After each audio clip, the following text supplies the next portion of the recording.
All right, we are live. Yesterday was pretty good. We looked into this 3-hour podcast of Dario Amodei of Anthropic. It was pretty cool. I think Dwarkesh did a pretty good job at going deep into it, like really asking him the questions that, wait, how are you thinking about investments? How are you thinking about uncertainty? How are you thinking about when do you think AGI will happen? Dario has a timeline between 1 to 3 years.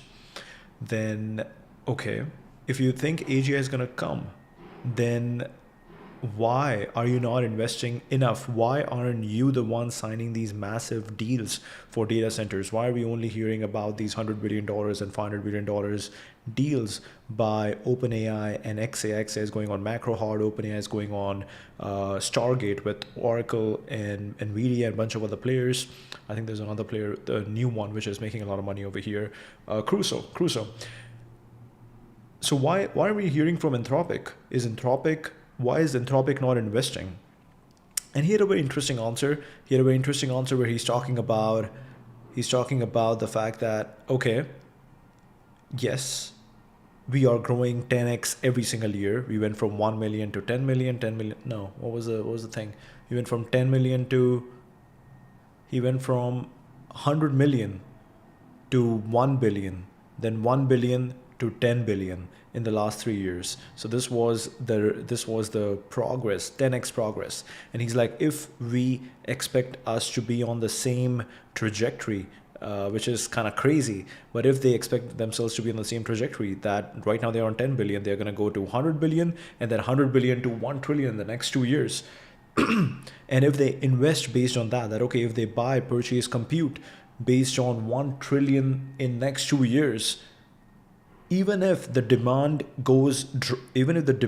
drops, the forecast is wrong by a little, by like 10% or something, and the demand drops from 1 trillion to 800 billion, they go bankrupt. So he's like, to stay in profit, we kind of have to be really conservative over here. It's very interesting, like how he's thinking, but it's interesting because how are we taking into account all the other factors? The fact that whatever Anthropic is building today, whatever they are pushing, there are going to be better and better open source models. Every year they come out with something new. Every time they come out with something new, a year later there will be a comparable performance open source model. And then we will have this abundance where I think one thing that kind of breaks in this entire framing, I don't know if they talked about this, but one thing that it breaks in this framing is, yesterday we looked into Goodhart's law. What is Goodhart's law? When the measure becomes the target itself. So for example, we thought that the progress of a country, a GDP, gross domestic product, is a good measure for the target. What's the target? The target is how is a country progressing? What is the progress trajectory of a country? But if GDP becomes the target, or GDP, which is the measure, becomes the target itself, that okay, our GDP is whatever 1%, and now the GDP has to be 5%.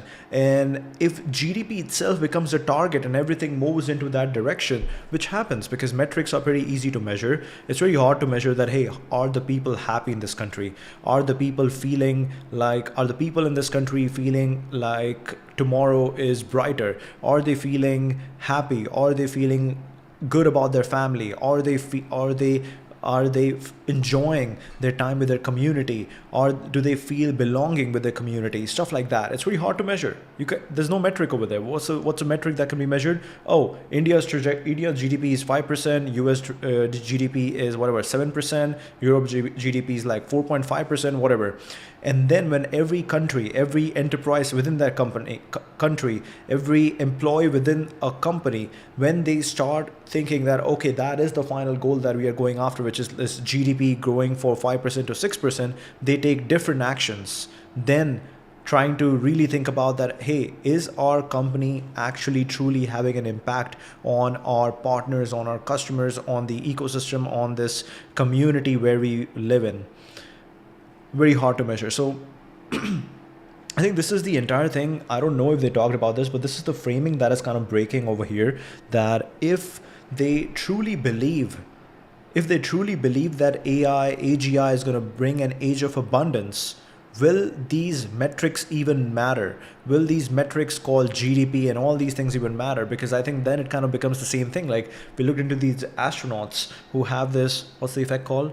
Overview effect? I think overview effect. That when you go up high, when these astronauts go up high into the space and look at the Earth as a tiny blue ball, they are like, oh, there are no boundaries. There are no boundaries. It's just one piece of rock and bunch of human beings living on top of it, bunch of flesh that can talk, that can speak, that can interact, or just hanging around on this piece of rock. There are no boundaries. So what are these politicians fighting for? What are we fighting for? So it's very interesting. I think Age of Abundance, AGI, is going to bring this sort of mentality more and more, where you're going to stop identifying yourself that, oh, I am of this certain cost, so I'm supposed to stay here. I'm supposed to, this also reminds me, I think someone said this very beautifully, that traditions, rituals, culture, these are all just experiments that worked. Because we actually did a bunch of experiments, and most experiments just didn't work. These are some of the experiments that actually worked, and now future generation, someone who's born into this certain experiment, they start identifying themselves as they belong to this experiment. They belong to this. That's where they find the belonging, which is very interesting. Yeah, so I'm not sure if Dario, they are talking about this, but yeah, because all these numbers would stop mattering. Like, what are you doing now? What is Anthropic doing now? Is Anthropic's only goal is to go 10x every year? Like, that number is not going to matter anymore. And the number is not going to matter anymore. I think so. I think it would be cool to go deep over here, but I don't think these numbers will start mattering anymore, because it will again, I think money will start becoming again a measure of the impact that you are having in the world, instead of money being a resource. Because resources will be infinite. Resources will be taken care of. You won't have any issue with resources. I think these will just become, like, if I right now want to build something, I will have it. Let's say 5 years from now, if I want to build something, I'll have it. I will have food, I will have shelter, I'll have everything.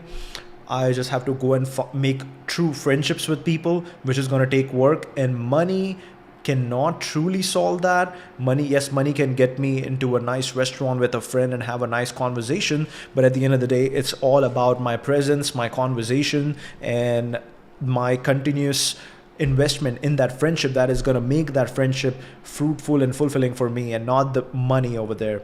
And even if we go out to a restaurant, it's going to be like $20 or something. Like, yeah, that's not like a hole in your pocket.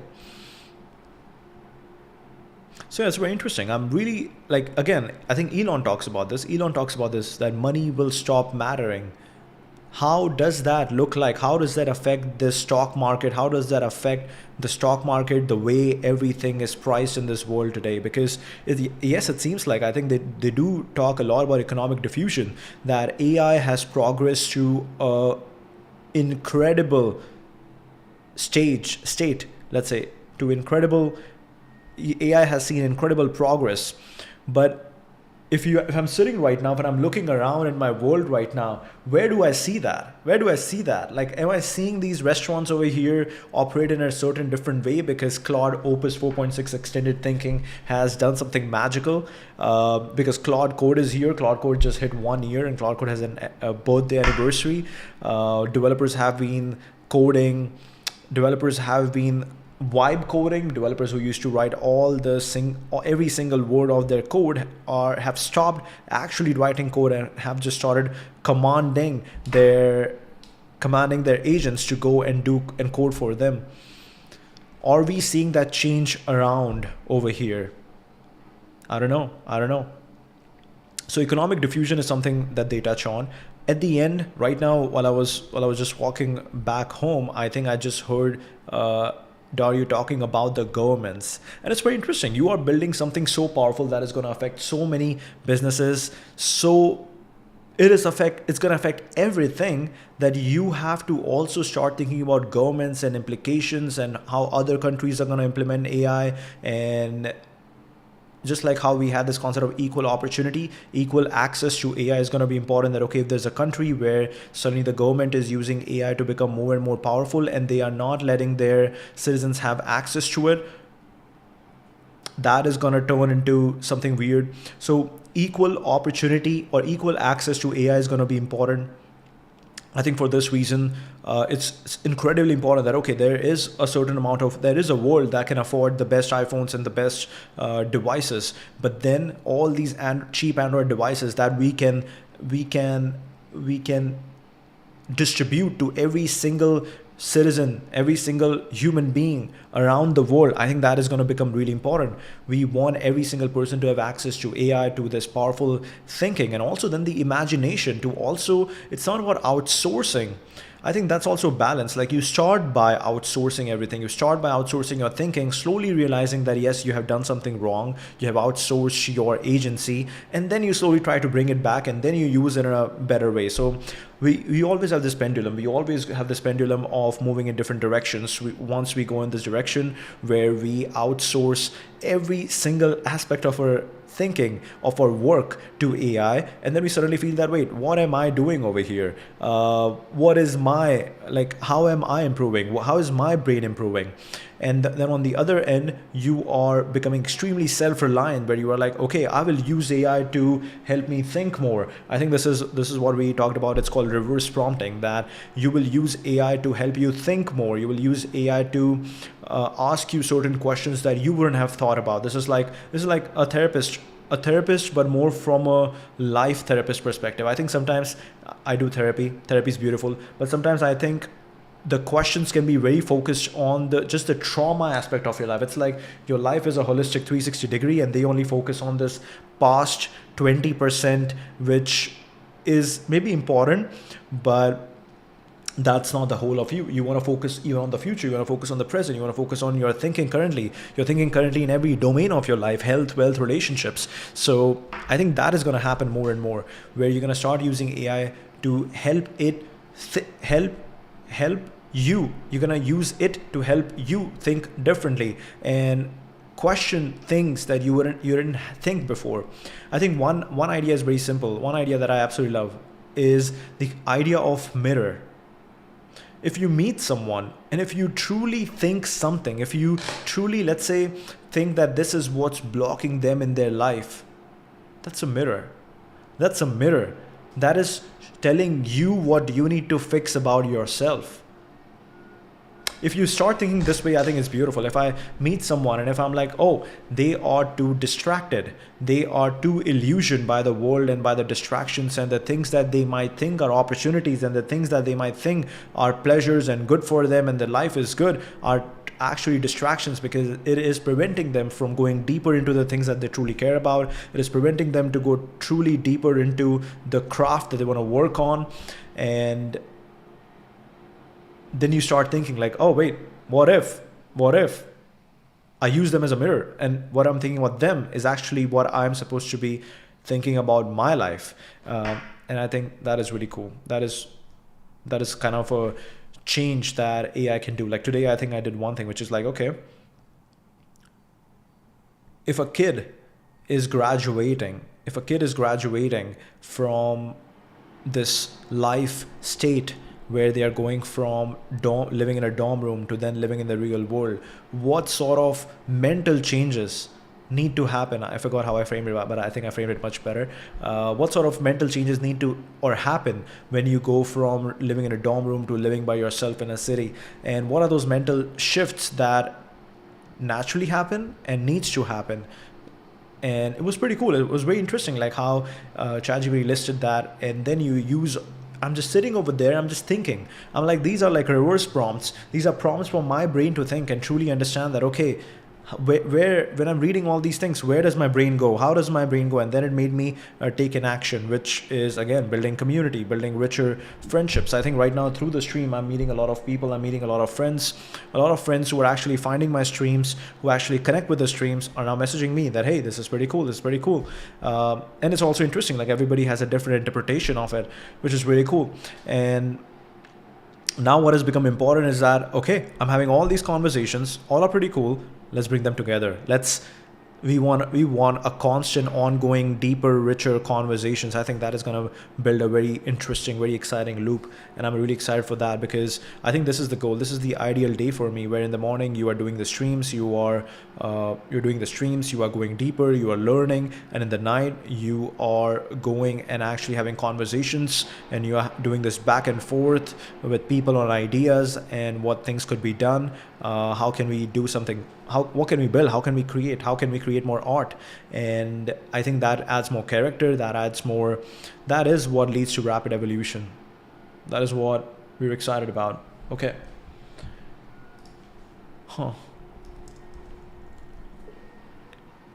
What did Elon Musk exactly mean by money is gonna stop, or we're gonna stop? Money's not gonna carry any worth. I forgot how he phrased it. But WisprFlow is also confused. He's like, what are you talking about? All right. Connects to Elon Musk's broader thesis about what happens to human economies in post-AGI. Here's what he likely meant unpacked. AI reaches a point where it can do all economically valuable work, not just some of it, but essentially everything, that the entire foundation of money collapses. Exactly. Okay, this is really good. Money at its root is a token for exchanged labor and scarce resources. But when everybody can just generate their own resources, if labor becomes essentially free and unlimited, because AI does it, the scarcity that gives money its meaning evaporates. I think you also consider the fact that you will have a humanoid. So you not just have Claude, which is going to help you do everything digitally from a thinking perspective, mental perspective, and also software perspective. You will also have humanoids who will do everything physically and who have AI injected in them. So they are going to be thinking, they're going to be doing, and you're going to be commanding them. Okay. So there are not going to be any scarce resources, because you can have, like, your shoe is broken, like you can just buy another shoe, because there's going to be so many shoes being manufactured by all these humanoids in a factory, or you can get your personal humanoid to repair it. So it's not going to be scarce. But they need energy. They need electricity, and electricity needs to come from solar. So then you need to go for these Kardashev scale energy stuff, where Elon is now thinking about planting these solar satellites, which are data centers. I don't know what's the exact term over there, but solar data center satellites out in the space. And that's going to probably solve this problem of energy as well. So you will have intelligence, you will have unlimited work, you won't have any scarce resources, and then you will also have unlimited solar energy. Things will be solved.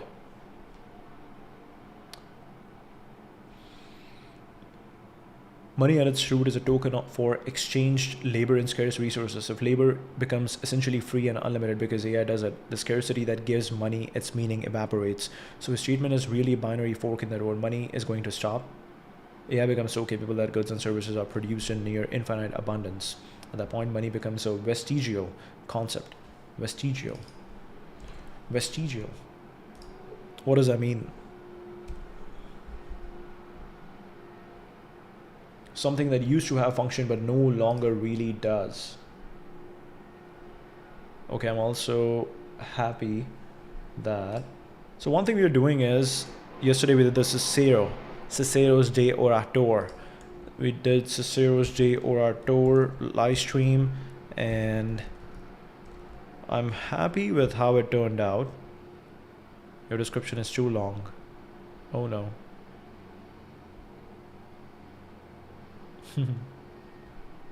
How many time zones did you make? Make it...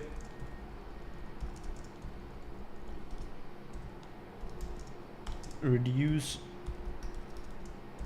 timestamps to 80% of what you currently have. Okay, so yeah, I'm adding more and more timestamps because I believe there's an update to Elgato. Why is everything happening at this time? Okay, new desktop icon. Okay, nice. Continue, accepter, installer, retour.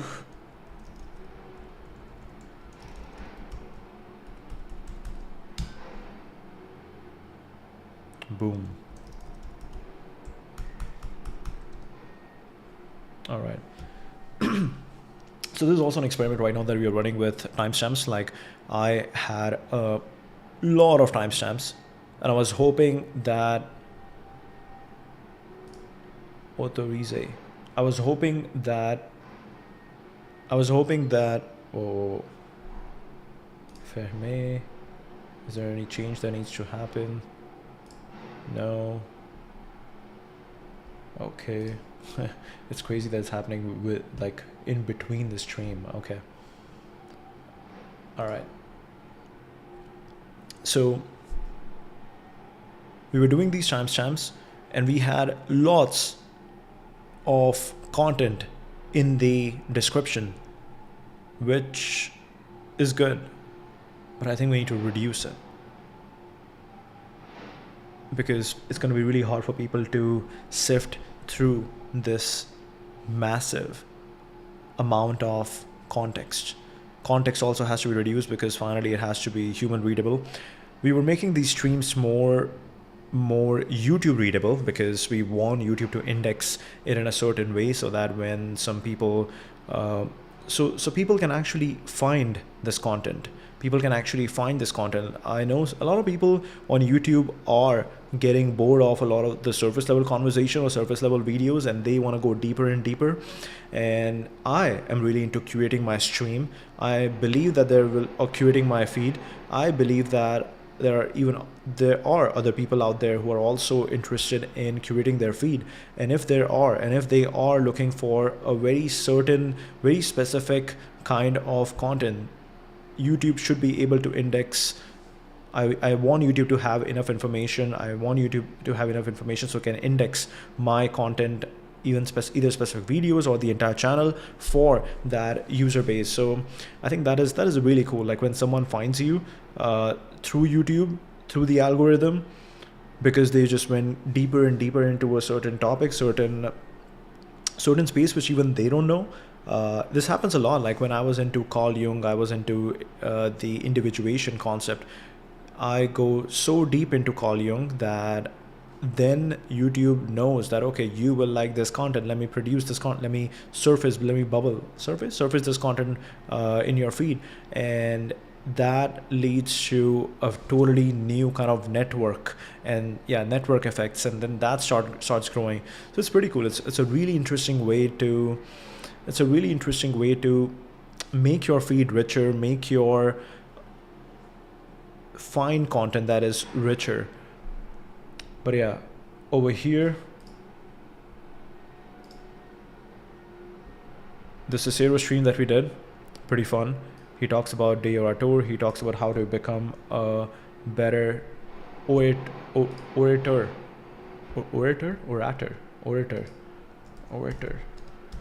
He talks about being a better orator and what all subjects to focus on. It was pretty good.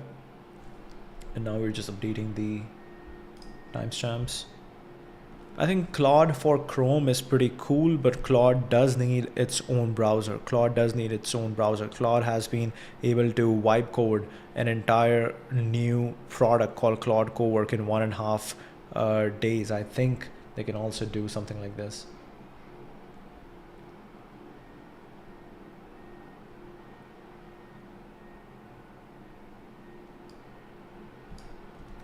I love this. A republic is just a conversation. When the conversation stops, so does the state. While the smartest people and Claude is amazing at crafting these titles. Like look at the titles we have right now. So we have Why the smartest people in history did their thinking in public, not in private. Cicero's warning, eloquence without ethics is the most dangerous thing in the world. The ancient Roman idea that explains every modern influencer. You're not thinking if you're not in the mud. The philosophy of action over retreat. Yes, action is as much important as reflection. Action. Conversation is a technology. Cicero built the manual, we forgot it. What a Roman senator knew about power, that Silicon Valley is still learning, the word vulgar, a dead republic, and why wisdom that stays in books is unfinished. Okay, good job. Good job, Claude. Let's go, let's get back. Like counting how many times you breathe today. It technically exists but carries no real signal. We are going to stop. The other outcome, AI goes wrong, civilization collapses, or humans lose control of the technology. In that case, money becomes worthless for the opposite reason, not abundance, but catastrophic breakdown. What Musk is gesturing at is something economists have actually wrestled with. What happens to value theory in a world of infinite productive capacity? Classical economics assumes scarcity. Remove scarcity, and you don't just change the economy, you destroy the logic the economy runs on. Remove scarcity. Money stops being a coordination mechanism because coordination no longer requires the price signal. Wow. The Vedantic angle you would appreciate. I think we need to go opus. I want opus over here. Oh no. Chats. Okay, we'll go back. There's an interesting resonance here with the concept of Maya. Money is, in a sense, a collective agreement, a shared illusion we maintain because it's useful. Musk is saying the illusion either becomes unnecessary, post-scarcity, or unsustainable, catastrophe. Either way, the construct dissolves. The thing we treated as objectively real turns out to have always been contingent. The practical implication he's driving at, he's essentially arguing that optimizing purely for financial accumulation right now may be strategically incoherent. The game you're optimizing for might not exist in 20 to 30 years. This is why he frames his work as being about civilizational insurance rather than pure wealth maximization. Civilization insurance, whether you take him at face value or read it as self-serving narrative for a man who already has more money than he can spend, is of course a separate question worth holding. It does make sense because you don't see this, like, the only thing where he's spending his money on, where you can see him spending his money on, is his private jet, and that makes sense because he wants to travel around US to his factories and stuff. But he doesn't seem to be owning mansions and cars and stuff like that. He doesn't do that. Very interesting. All right, let's get Opus to think about this. What it mean by money is not going to carry any worth. Let's see. We need Opus. I also want Grok to take a shot at it. And maybe Grok comes in the middle. Alright. Made this argument across several appearances. The US Saudi Investment Forum, the People by WTF podcast, and Moonshots with Peter Diamandis. That Peter Diamandis podcast was very interesting. It was interesting. Alright. In a future dominated by AI and robotics, salaries will become non-existent and therefore cash will fade into irrelevance. Salaries will become non-existent. Therefore, cash will fade into irrelevance. He frames money essentially as a labor allocation mechanism.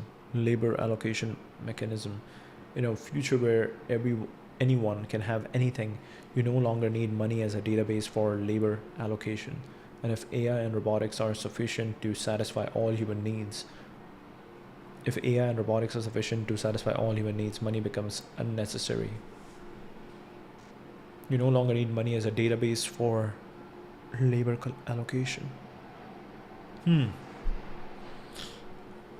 sci-fi inspiration must draws heavily from the Ian Banks Culture series, which depicts a post-scarcity world filled with super intelligent AI, no traditional jobs, and no money. He sees this as the best imagining of where we are headed.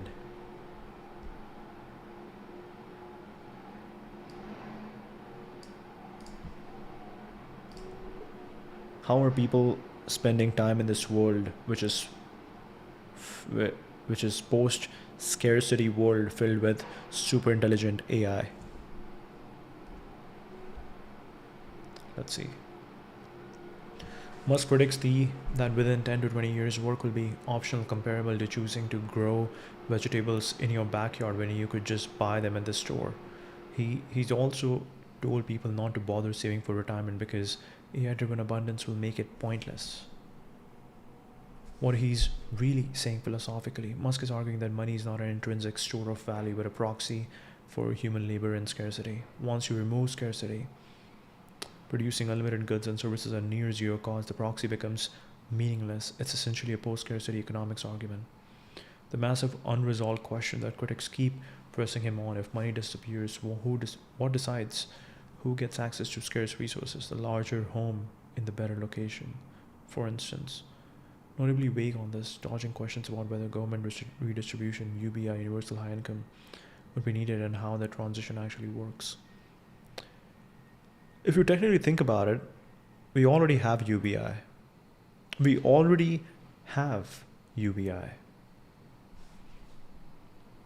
Given your philosophical lens, Prashant, you would probably find interesting that this is essentially a materialist restatement of something that Upanishads already addressed.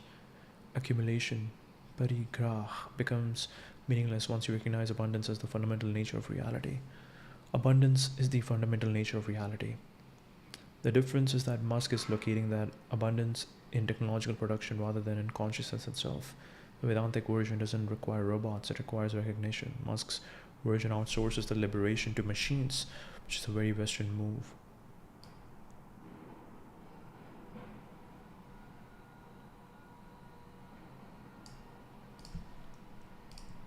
Tell me more.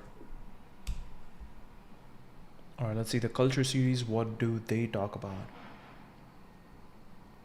Great question. It's actually the most philosophically interesting part of the whole series because Banks was essentially wrestling with what does a human being do when all need is removed. Here's how life works in the culture. All essential work is performed by non-sentient devices, freeing sentient beings to do only things they enjoy. Admin work requiring sentience is undertaken by the AIs using a bare fraction of the mental power, or by people who take it on out of free choice. The culture has no unemployment problem, no one has to work, so all work is a form of play. So what do people actually do? A few things emerge across the novel. To play complex games. The player of games centers on Jurno Gurgay, one of the culture's greatest game players, who's recruited to play a civilization-defining strategy game.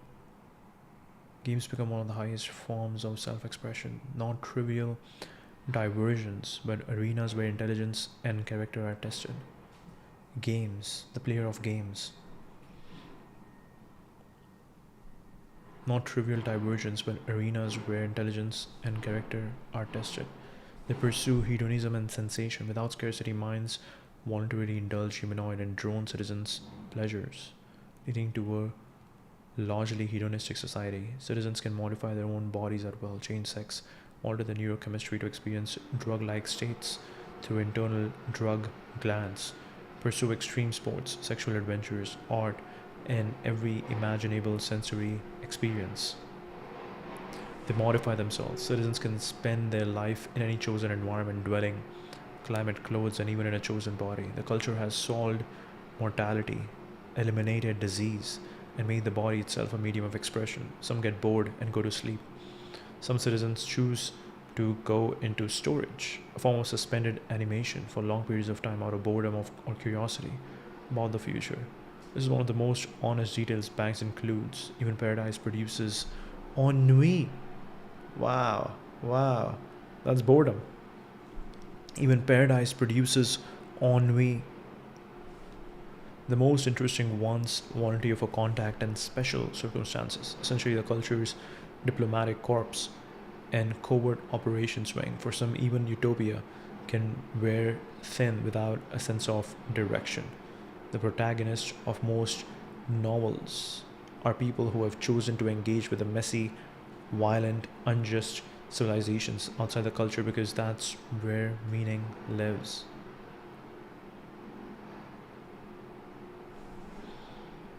engage with the messy, violent, unjust civilizations outside the culture, because that's where meaning lives. And that's really the philosophical heart of the series. Banks is asking, does the removal of suffering also remove the conditions for meaning? Does the removal of suffering? I am really curious. Ian Banks.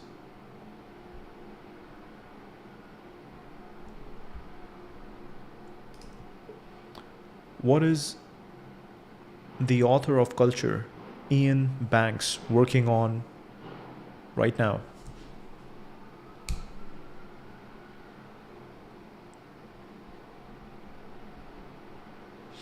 Money is a sign of poverty. Wow. Captures the idea that needing money signals a civilization hasn't solved its resource problem yet. Does the removal of suffering also remove the conditions for meaning? The culture is saying money is a sign of poverty. Captures the idea that needing money signals a civilization hasn't solved its resource problems yet. But the novels keep circling back to the uncomfortable truth that people drawn to the most meaningful work are the ones engaging with scarcity, conflict, and moral ambiguity outside the culture. The ones who stay inside the bubble are essentially playing beautifully, endlessly, but playing. The ones who stay inside the bubble are essentially playing beautifully, endlessly, but playing. For your philosophical instruments, pretty direct parallel here. Banks essentially dramatize the same tension the Gita describes between prayas, the pleasant, and shreyas, the good. The culture delivers infinite prayas, priya, shreyas, prayas. But the characters who matter, who the novels are about, are the ones who choose shreyas, which almost always involves suffering and moral compromise. The post-scarcity utopia doesn't eliminate the human need for struggle. It just makes the choice to struggle voluntary rather than compulsory, which might be the most important distinction of all. Ian Banks passed away in June 2013 from gallbladder cancer. He was 59. He announced his diagnosis publicly just a few months before his death. He proposed to his partner, Adele Hartley. Wow. His final novel, The Query, was published just days before he died. It's actually a non-culture literary novel about a dying man written while Banks himself was dying. A pretty unflinching final act. There's no posthumous culture material. He didn't leave unfinished manuscripts in that universe, so the series stands as 10 novels, ending with the Hydrogen Sonata, which fittingly is about a civilization choosing to sublime, essentially transcending material existence entirely. Not a bad one to end on. Wow. Ian Banks. Crazy. What's the story of this? Let's see. Copyright restrictions is about Zild, a civilization that's been closely allied with the culture for thousands of years and is now in its final days before subliming, voluntarily leaving the material universe to ascend into a higher dimension of existence. Think of it as an entire species collectively choosing to dissolve into something beyond physical reality. They have 24 days left. Choosing to dissolve into something beyond physical reality.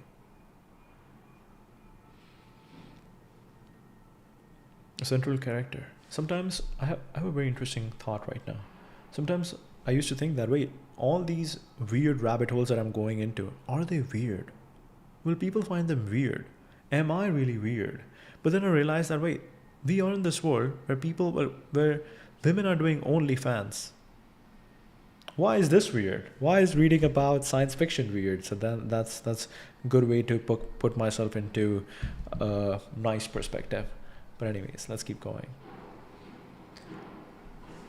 The central character is VYR, Croissant, a Zild woman who has grown 2 extra arms, specifically to play an almost impossibly difficult piece of music.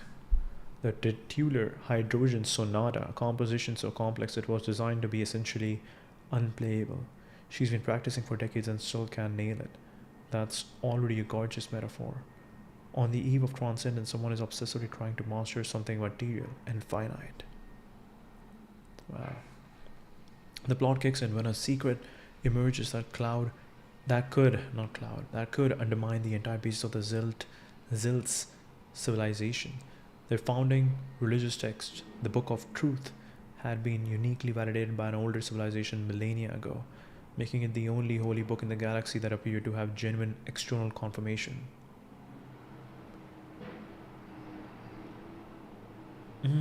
The secret threatening to surface is that this validation was essentially a lie, or at least a manipulation. Political and military factions within the Zilt start killing to keep this secret buried, because if it gets out in the final days before subliming, it could cause the whole civilization to second guess their decision. The culture gets involved through several of its minds, the hyper intelligent ship AIs who are characteristically very scheming and name things like mistake not, whose full name is absurdly long and deliberately misleading about its actual capabilities. They are investigating partly out of curiosity, partly because the secret involves culture, history too. The philosophical questions Banks is wrestling within in this final novel are potent. Is it worth knowing an uncomfortable truth when you are about to leave reality behind anyway? Does it matter that your civilization was founded on a lie if the civilization itself produced genuine flourishing? Is subliming a form of enlightenment or a form of death, or is there even a meaningful difference? And underneath all of it, Kasson keeps returning to the Hydrogen Sonata, the piece of music that most people consider mediocre, written by a composer as a kind of joke about futility. She wants to play it perfectly before subliming, not because it's beautiful, not because anyone will hear it, but because the attempt itself means something to her, doing something hard. For a final novel by a dying author, that's about as honest a statement as you can make about the relationship between striving and impermanence. The universe doesn't care if you play the piece, you play it anyway, and then you dissolve.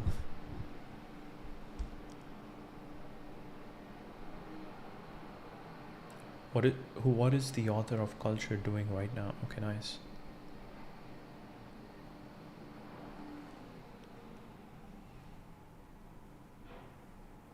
Uncomfortable truth that the people drawn to the most meaningful work are the ones engaging with scarcity, conflict, and moral ambiguity outside the culture.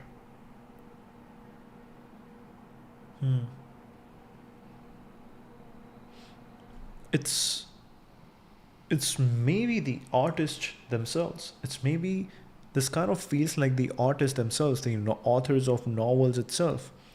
Their lives, this is just one side of it. Their lives are so their lives are so comfortable. It's like someone whose life is so stable that they need to generate some drama because they want some drama. And that is the same thing that's happening over here. Your life is so stable, so it has become so meaningless that you want to generate some drama by creating a world where you have scarcity, where you have moral ambiguity, where you have, what's the other word they use? Conflict. Scarcity, conflict, and moral ambiguity outside the culture, because your own life has become so meaningless because you have abundance, because you are in paradise, and paradise can become ennui. What was the word? Even paradise produces ennui. Wow. Interesting.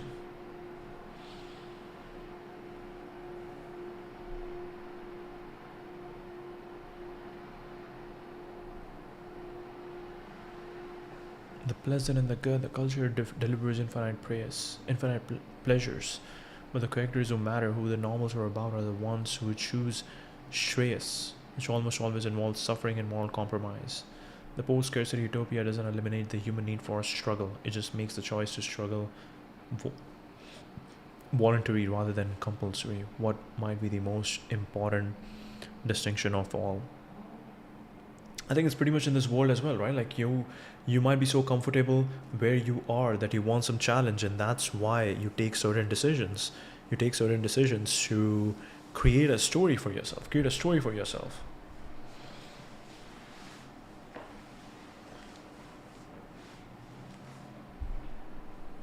Interesting. And maybe that is going to happen more and more, where people are going to, when their lives become so stable, they are going to create, they are going to change things up, shake things up for a totally novel experience. Because they want to experience something new, because they want to experience a challenge.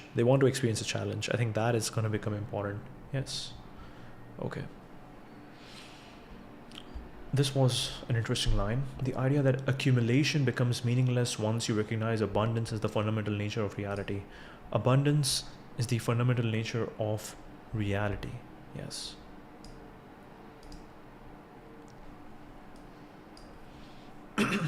This is one of those ideas where the ancient framework is actually more radical than what Musk is proposing and worth unpacking carefully. Aparigraha literally means grasping from all sides. In Jain philosophy, Aparigraha, non-possessiveness, is one of the 5 major vows. In the Yoga Sutras, Patanjali lists it as one of the foundational ethical restraints, but the concept runs deeper than just don't hoard stuff. It points to a cognitive orientation. The mind that grasps is a mind that perceives scarcity as fundamental. The mind that grasps is a mind that perceives scarcity as fundamental. Here's where it gets interesting in contrast to Musk's vision. Musk's argument operates within a materialist frame. Scarcity is a production problem. Once AI and robotics produce enough goods and services, the need for money as a rationing mechanism for scarce resources dissolves. Musk's argument operates within a materialist frame. Scarcity is a production problem. Once AI and robotics produce enough goods and services, the need for money as a rationing mechanism for scarce resources dissolves. The solution is external. Build enough robots and abundance follows. Scarcity is a production problem. Once AI and robotics produce enough goods and services, the need for money as a rationing mechanism for scarce resources dissolves. The solution is external. Build enough robots and abundance follows. The Vedantic argument inverts this entirely. The Ishvasya Upanishad opens with what might be the most compressed economic philosophy ever written. Ishvasyam idam sarvam. Sarvam. What's the meaning of sarvam? Because there is a new AI called sarvam. What is the meaning of the word sarvam? Oh. Go hunt. All, everything, the whole. Small wood carrying a galaxy inside it. At the most direct level, it simply means all, everything, the whole. But in the philosophical traditions you have been orbiting lately, it stretches far beyond head count of objects. Is Sarvam AI legit? Tell me more about its performance against ChatGPT and Claude.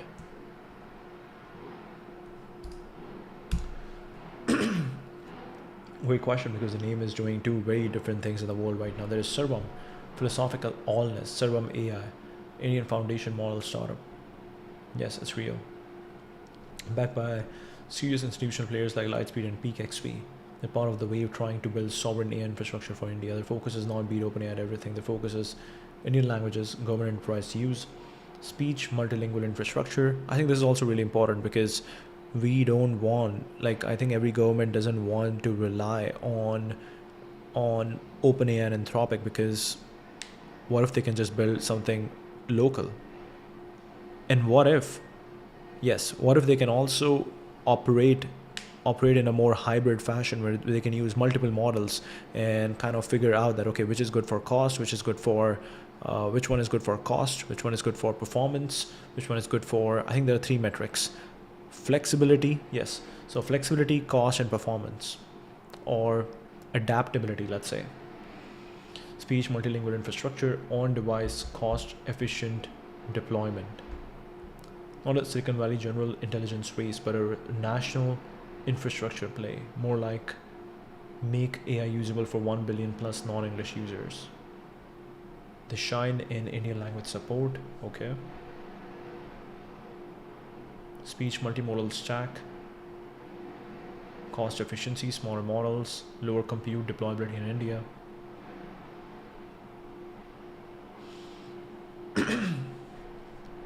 Sprawling global mega cities. Claude and GPT are still ahead in deep reasoning, philosophy, synthesis, systems thinking, writing, quality, strategy, research synthesis, alignment discussions, creative ideation.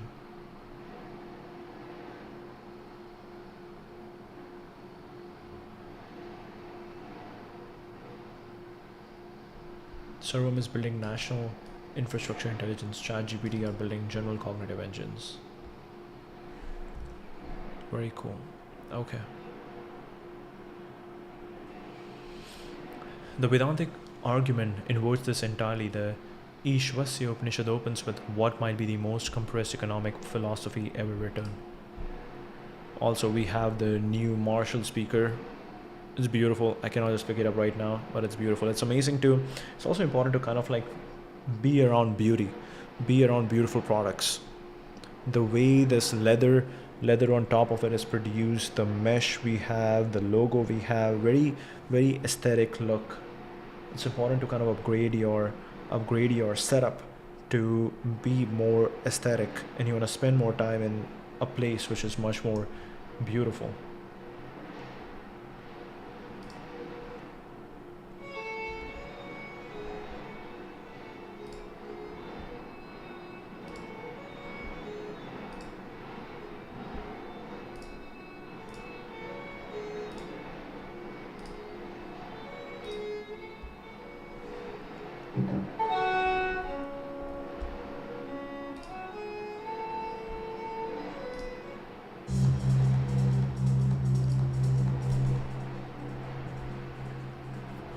Alright. The Vedantic argument inverts this entirely. The Ishvasya Upanishad opens with what might be the most compressed economic philosophy ever written. Ishvasyam idam sarvam.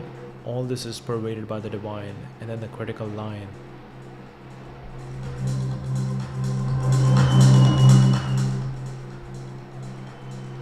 I don't think I can concentrate with this kind of music. Okay.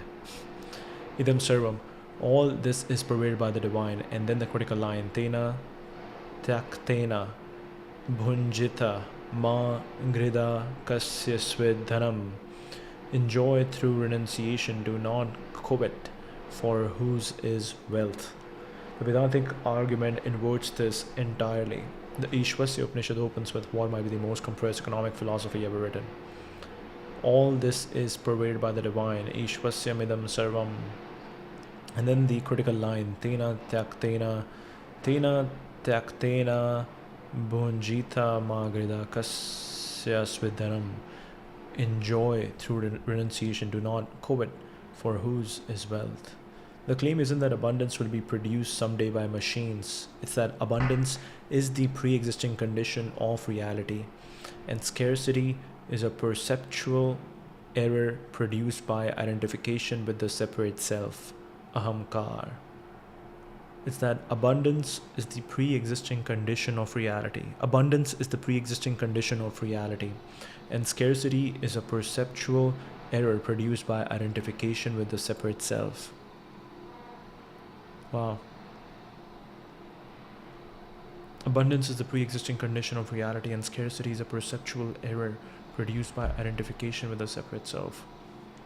Think about what that means practically. In the Musk model, you need to build your way out of scarcity. Think about what that means practically. In the Musk model, you need to build your way out of scarcity. In the Vedantic model, scarcity was never real. It was a byproduct of the ego structure that experiences itself as separate from the whole.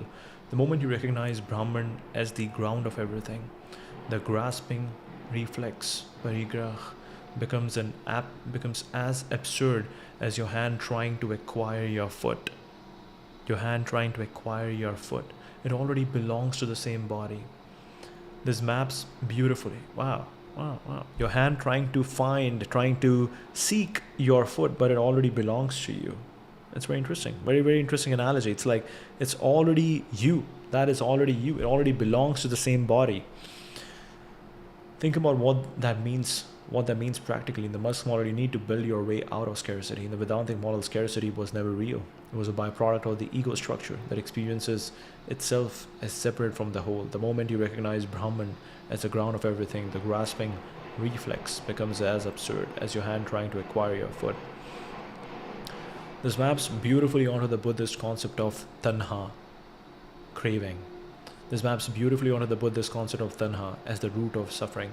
The Buddha didn't say build better technology so people don't need to crave. He said craving itself is the distortion. It arises from a misperception of the self as a fixed, separate entity that needs to be defended and fed. This maps beautifully onto the Buddhist concept of tanha as the root of suffering. The Buddha didn't say build better technology so people don't need to crave. He said craving itself is the distortion.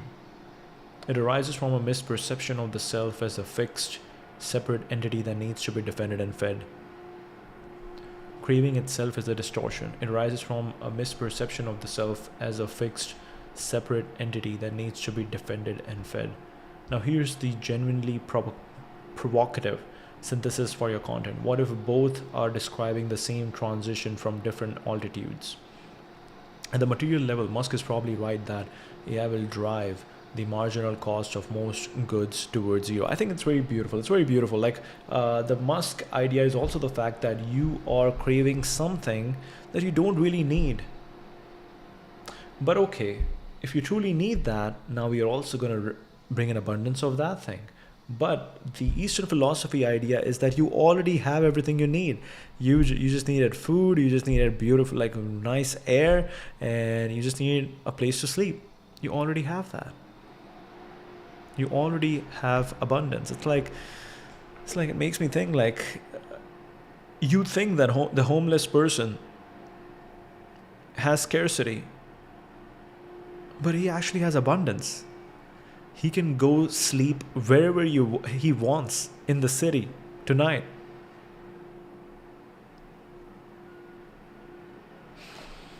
It's just a mindset.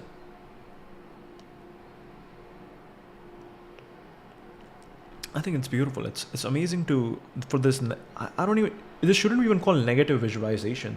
This shouldn't be called negative visualization. The fact that, let's say you are not able to make any money. Let's say you don't have all the resources and blah, blah, blah. What's going to happen? You have to sleep on the ground or something like that. It's not negative visualization. It's like, that's the least, like you at least have that. That's the backup, that's the fallback. So think how beautiful of a world you can create, because everything above that, you already have that, and that is beautiful. Like you can actually, if you don't have home, if you don't have anything, all you need is just like somebody will just give you their old, like you just go to any of the thrift stores and you can just be like, hey, give me one of the bed sheets. I have nothing. Give me one of the blankets, and just put there wherever you want and just sleep on it for the night and wake up. And like that is the fallback.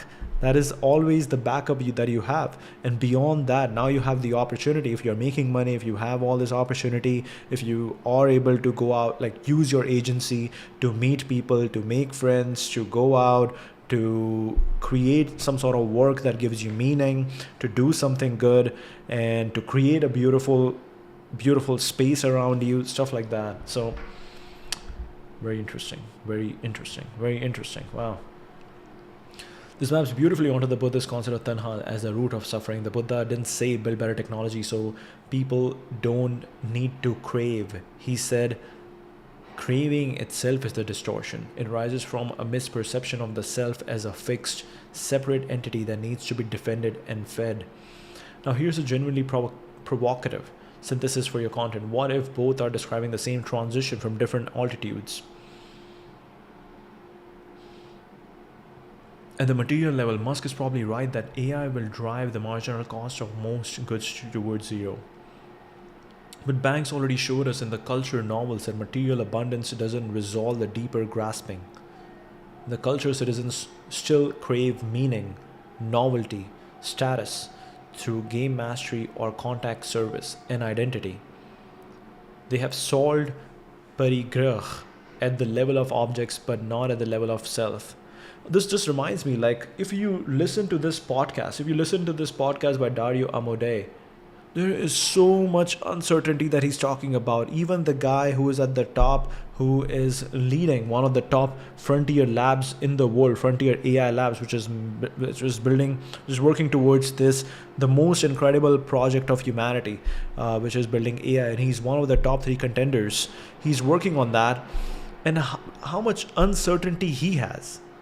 And then he is writing these massive essays that is helping other people learn about things, so then they can make decisions for their businesses and their life based on that. So it's like there's so much uncertainty at the top, and that uncertainty and everything is downstream of that. Like every institution, establishment, company, enterprise, a person's just life decisions, they are all downstream of Dario Amodei saying that there is uncertainty over here. We don't know when things are going to happen within the next 1 year or next 3 years, but something big is happening over here. We are already at the cusp. We are already the cusp of it, and something incredible is about to happen.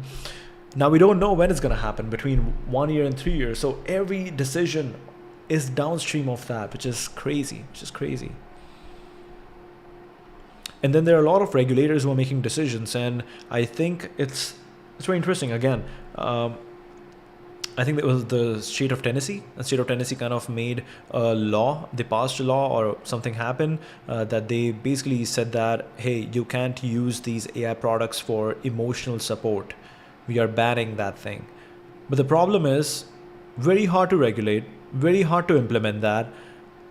A company that is moving at that much speed, which has an important agenda that it's running after, I think it's going to be very similar to how people have treated Europe in general, or European Union. Like when European Union acts in a certain way, which is bad for technology, which is bad for the progress of technology, the companies are just going to be like, okay, then we are not going to support you, because that is going to be slowing down our progress. So instead of trying to work with your vague rules and vague implementation, and try to figure out if we are in accordance to the law, if we are, what's the word? If we are eligible. I don't know if eligible is the word, but if we are, what is that? What's the word when you legally you're legally in compliance? When we are compliance, compliant. Yeah, that's a good one. Okay.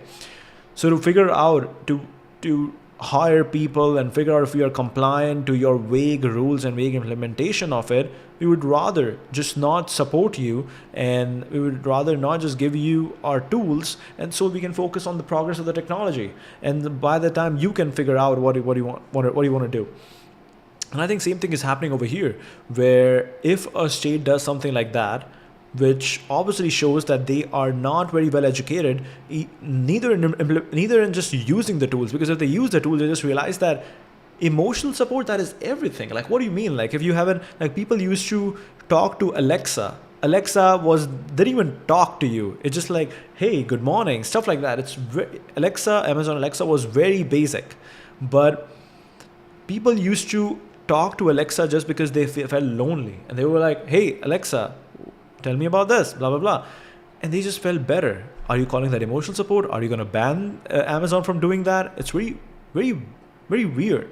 Like, it's very natural and human that when they lack a certain natural thing, they look for other avenues, which are obviously artificial, but they look for other avenues to suffice that human innate requirement, that innate feeling. All right. But Banks already showed us in the culture novels that material abundance doesn't resolve the deeper grasping. The culture citizens still crave meaning, novelty, status through game mastery or contact service and identity. They have solved Aparigraha at the level of objects, but not at the level of self. The Vedantic claim is that there's a second scarcity that technology can never touch, the scarcity of being that the ego perpetually experiences.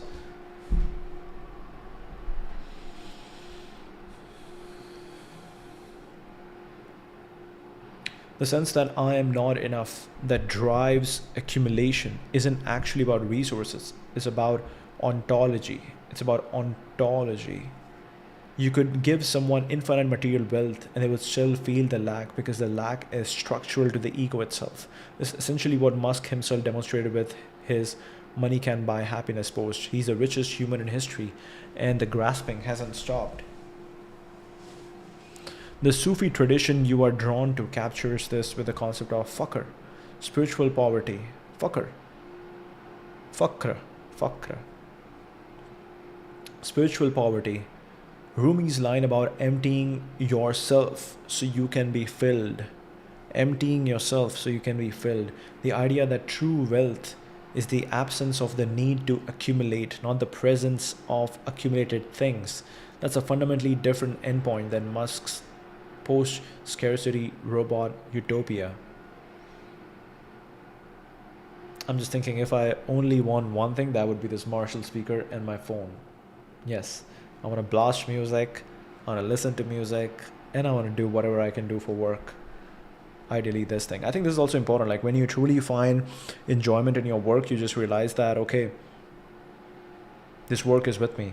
Nobody can take this work from me. And what is the work? The work is learning, getting better at this craft of talking, getting better at this craft of ideas and explaining things. I don't know if I put myself in the category of teacher, just an orator. I think teacher might be good, just a person who is good at talking, just a person who enjoys conversation. Teacher could be a good one, but also I love to explore ideas with other smart people. That is something that I'm really into. How can we just go straight deep into like interesting ideas that we can talk about, and then like that builds character, that adds more character to our life, that adds more character to our thinking, and then hey, take that and put it into your work and then generate something new, generate more art, and then go and have rich experiences, rich conversations, rich friendships. I think that is the goal. That is it. That's a fundamentally different endpoint than Musk's post-scarcity robot utopia. So if you were building a philosophical instrument around this, the design spec might be a tool that helps someone distinguish between material scarcity, which technology can solve, and ontological scarcity, which only awareness can dissolve. The first is an engineering problem. The second is a consciousness problem. Musk is working on the first one. The rishis were working on the second.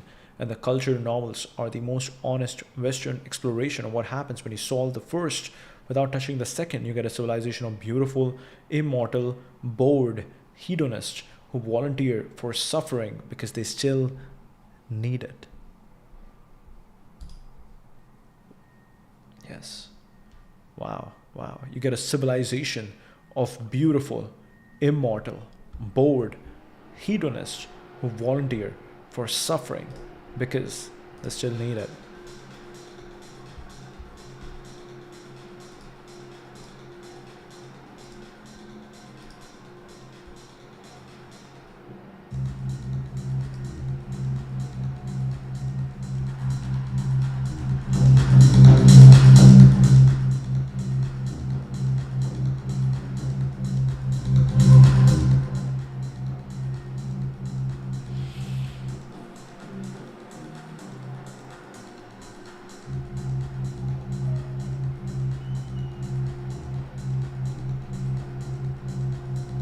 Or maybe pick a line from here and then maybe we can go deeper into that.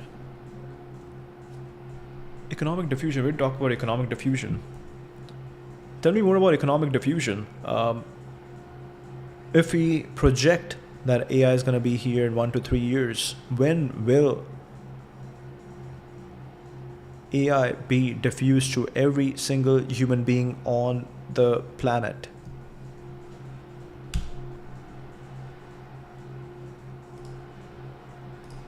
Grok also has an answer. Has made several statements over the years suggesting that money will lose its traditional value or become irrelevant in the future, but he hasn't used the exact phrasing. Money is not going to carry any worth. The closest ideas come from his repeated predictions about an AI and robotics-driven abundance economy where money as we know fades in importance. In late 2025, during appearances like the US Saudi Investment Forum and discussions referencing Joe Rogan podcast comments. Describe a future where advanced AI and humanoid robots automate nearly all productions and services. He said work would become optional, like a hobby or a choice, not a necessity. Money currency would become irrelevant or stop being relevant. In a benign scenario, society could achieve universal high income, a step beyond universal basic income, where goods and services are so plentiful and cheap, approaching near zero cost, that traditional salaries, savings, and cash lose meaning. He ties this to massive productivity gains from robotics, billions of robots producing anything on demand, making scarcity-based economics obsolete. Reports from that time framed it as a money disappearing, becoming useless or irrelevant because AI makes work and thus salaries unnecessary. More recently, Musk has elaborated on similar themes on X. He described money as merely an abstract representation or database of exchange of real goods and services, not having inherent power itself. In a fully closed loop of solar energy, robot manufacturing, AI chip production, conventional currency will just get in the way, and only wattage and tonnage would matter, not dollars. Yeah. Only wattage and tonnage would matter, not dollars. He has long viewed money as a slow, lossy, and unsecure database for labor allocation, which becomes unnecessary once AGI eliminates the need for human labor, potentially requiring something like UBI. In essence, Musk means that in a post-scarcity world enabled by exponential tech progress, especially AI robotics, money won't carry worth because everything people want will be abundantly and cheaply produced without human effort. Value shifts from financial tokens to real physical energy resources. Traditional incentives, earn, save, spend, break down when basics are universally accessible. This is an optimistic or utopian depending on view forecast, not a near-term claim of hyperinflation or currency collapse. It's part of his broader vision for humanity's future, though critics note practical barriers like politics, resource limits, and inequality could prevent it. If this matches a specific quote or clip you're thinking of, feel free to share more context.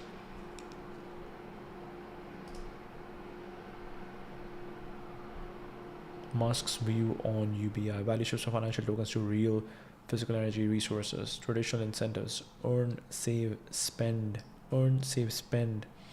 breakdown and basics are universally accessible. Everything people want will be abundantly and cheaply produced without human effort.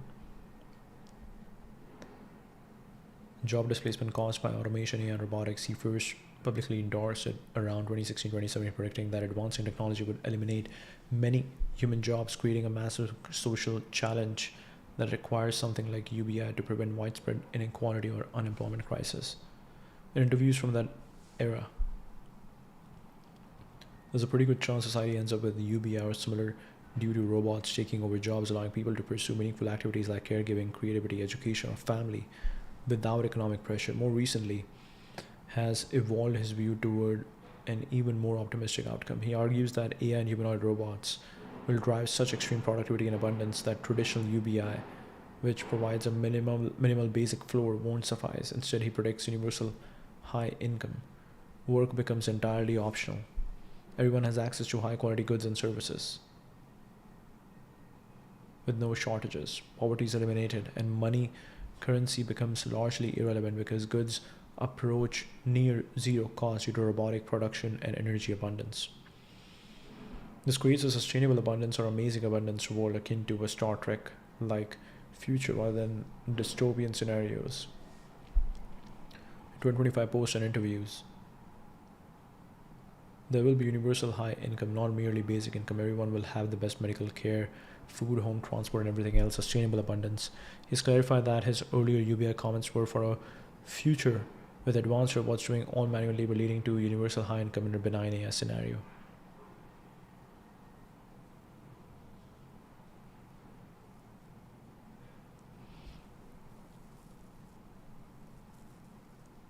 There will be no poverty in the future, and so no need to save money. There will be universal high income. He ties optimist robots directly to eliminating poverty and enabling this high income state. Inevitable in a positive trajectory of tech progress, though he notes risk. Non-benign AI outcomes could be problematic. He doesn't detail exact implementation like funding mechanisms, focusing instead on the transformative potential of AI robotics to make scarcity obsolete. Consistently positions UHI as superior to basic UBI, elevating everyone to prosperity rather than just covering basics. Technology solves material needs and shifts focus to meaning, exploration, and expansion. Meaning, exploration, and expansion, if you're referring to specific meaning, exploration, and expansion. This is also interesting. I think if you think about Big Bang, from the very small unit to the galaxy, and we know that the galaxy keeps on expanding. If you think about this, it basically says that we are constantly in motion of expansion. We are constantly growing. We don't have to grow. We are constantly growing. We only stop our growth in certain ways, but we are constantly growing. We are constantly growing. We are constantly growing, and growth is our natural state. We're constantly thinking more and more and more. How do we do more? How do we do more? How do we do this? How do we do that? And sometimes growth is not unidirectional. I think the problem that some people think is growth is unidirectional. We think that I have this goal and I only want to grow in this direction, and I don't want to grow in other direction. I think that sometimes can become a problem because we are constantly growing in all the directions.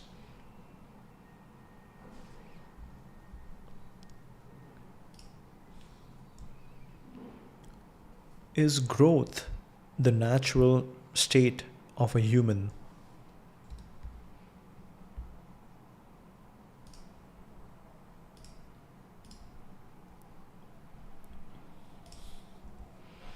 Is growth the natural state of human, just like that first particle that led to Big Bang, and how our galaxy is always in growing and expanding? I'm curious about this answer before we go into the other one. Sounds intuitive, but actually contains a hidden assumption worth interrogating, because the answer changes everything depending on which tradition you're looking through. The cosmological case. Yes, expansion appears to be baked into the fabric of reality. It's baked into the fabric of reality. Wow, we have a beautiful sun right now. We're streaming for 1 hour now. I'll take a water break.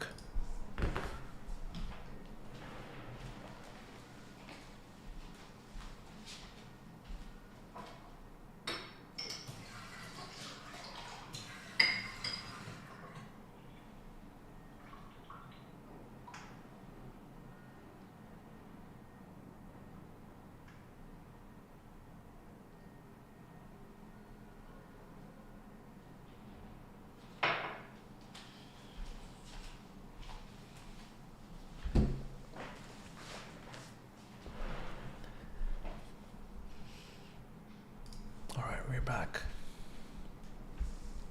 Yes, expansion appears to be baked into the fabric of reality. The universe has been expanding since the Big Bang, roughly 13.8 billion years ago, and that expansion is accelerating, driven by dark energy, which constitutes about 68% of total energy density of the universe. Wow, it's very interesting. It's just like a human. Like, when do you see most of the growth? The most of the growth happens when you are in a state, when you are in a dark state, when you are really anxious, you are really worried, where you are really, something externally bad has happened, and you suddenly have a lot of motivation to drive that growth. And I think this is also interesting. When you are young, a lot of growth is driven by dark energy. As you get older, a lot of fuel changes from dirty fuel to clean fuel, because you kind of are more in touch with how do you want to grow, and you're growing more holistically. But only when you're a kid, you are growing more unidirectionally. And to grow unidirectionally, you need a lot of dark energy, which constitutes about 68% of the total energy density of the universe. And that expansion is accelerating, driven by dark energy, which constitutes about 68% of the total energy density of the universe. Galaxies are moving apart from each other faster and faster. At the subatomic level, quantum fluctuations in the early universe produced the density variations that became galaxies, stars, planets, and eventually you. Wow, we basically come from these galaxies. Yes, we come from that initial expansion, initial galactical expansion. 68% of the total energy density of the universe. Galaxies are moving apart from each other faster and faster. At the subatomic level, quantum fluctuations as the early universe produced the density variations that became galaxies, stars, planets, and eventually you. Quantum fluctuations. Wow. Subatom. There was an atom. It has a bunch of quantum fluctuations. It produced galaxies and stars and planets and then slowly humans. So there's a legitimate argument that the universe's default mode is more outward, increasing complexity. And biology mirrors this. Evolution moves toward greater complexity over time. Single cells to multicellular organisms to nervous systems to consciousness. Single cells to multicellular organisms to nervous systems to consciousness. Organisms grow. Populations grow. Neural networks in the brain grow more complex through learning. Even at the cellular level, life is defined by metabolism, the continuous intake and transformation of energy. A living thing that stops processing energy is by definition dead. So growth seems like the law. Organisms grow, populations grow. Neural networks in the brain grow more complex through learning. Even at the cellular level, life is defined by metabolism. The continuous intake and transformation of energy. A living thing that stops processing energy is by definition dead. So growth seems like the law. But here's where it gets more interesting. The universe isn't just expanding, it's also entropic. The second law of thermodynamics says that the total disorder of a closed system always increases. Stars burn out. Galaxies will eventually drift so far apart that the night sky goes dark. The leading theory for the universe's ultimate fate, heat death, is a state of maximum entropy where nothing meaningful can happen anymore. Total disorder of a closed system always increases. Stars burn out. No energy gradients, no work, no life. Total equilibrium. So the universe is simultaneously expanding and dying. Growth and dissolution are happening at the same time at different scales. This is where the Vedantic framework you work with becomes more precise than the Western growth is natural narrative. The Upanishads don't describe reality as fundamentally growing, they describe it as fundamentally pulsing. Wow. Beautiful son. Beautiful son.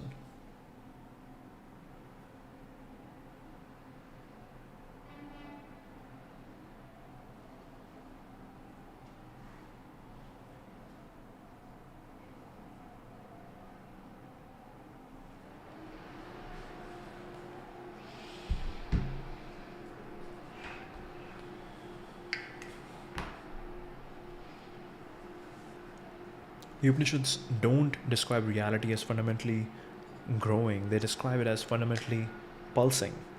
The concept is spanda in Kashmir Shaivism, the primordial, that's French, primordial vibration, not linear expansion but oscillation, creation and dissolution, Shrishti and Pralay. Brahma creates, Vishnu sustains, Shiva dissolves. Brahma creates, Vishnu sustains. Brahma creates, Vishnu sustains, Shiva dissolves, and the cycle repeats. Wow.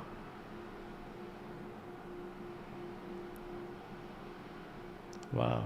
Wow. This is like everything, right? Everything in your life. You create a new life, you maintain it, and then one day you dissolve it for a new one and for a new cycle to start.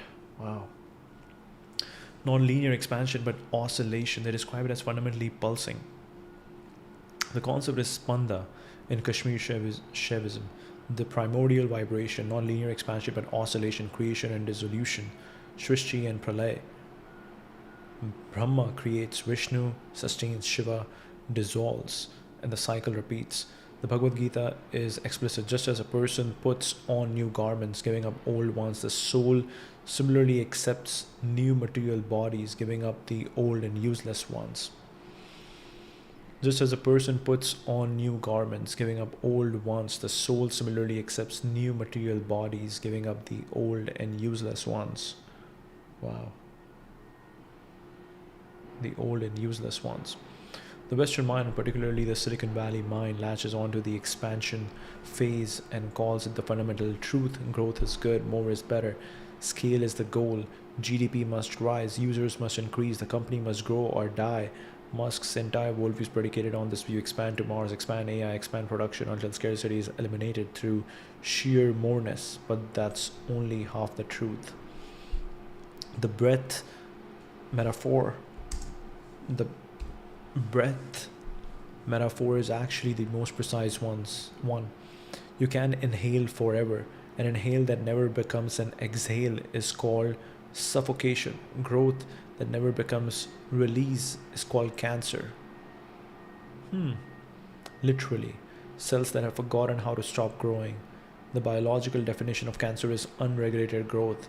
The healthiest systems in nature aren't the ones that grow fastest.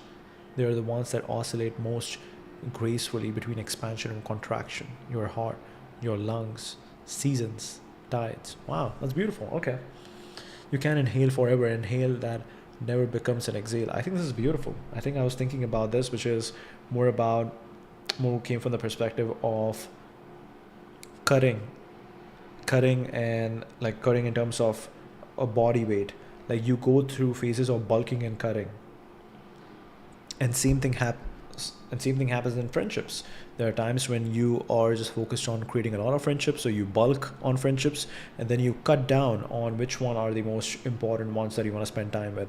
Then even my French teachers, there was a time when I was bulking. I was talking to every single person. I was trying to see that with whom I can learn French the best, and then I started cutting to the one which I thought I could have the most progress with.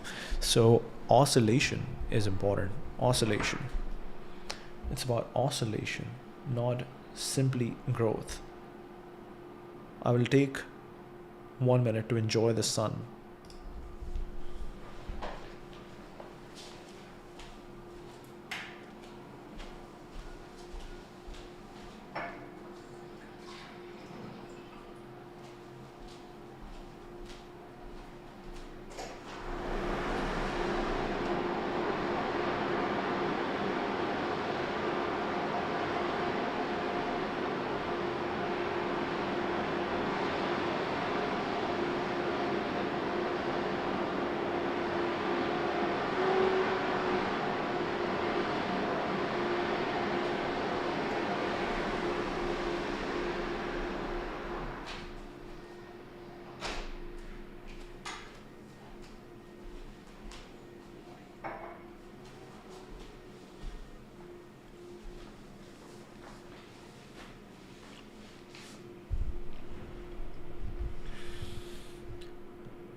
All right. You can inhale forever. You can inhale forever. An inhale that never becomes an exhale is called suffocation. Growth that never becomes release is called cancer. Literally, cells that have forgotten how to stop growing. The biological definition of cancer is unregulated growth. The healthiest systems in nature aren't the ones that grow fastest, they are the ones that oscillate most gracefully between expansion and contraction. Your heart, your lungs, seasons, tides. The Tao Te Ching captures this with most mathematical precision. Returning is the motion of the Tao, not advancing, returning. Lao Tzu saw the fundamental movement of reality not as a line pointing up and to the right, which is basically a Silicon Valley growth chart, but as a circle, or more accurately, a spiral. So, what's the honest answer to your question? Growth is a natural state of being, but so is contraction, so is stillness, so is dissolution. The particle that preceded the Big Bang, if we can even call it a particle, it didn't just expand. The quantum vacuum from which it emerged is a state of pure potentiality vibrating between existence and non-existence at the Planck scale. It's closer to the Upanishadic description of Brahman, Sat Sat, being and non-being simultaneously, than to a growth curve.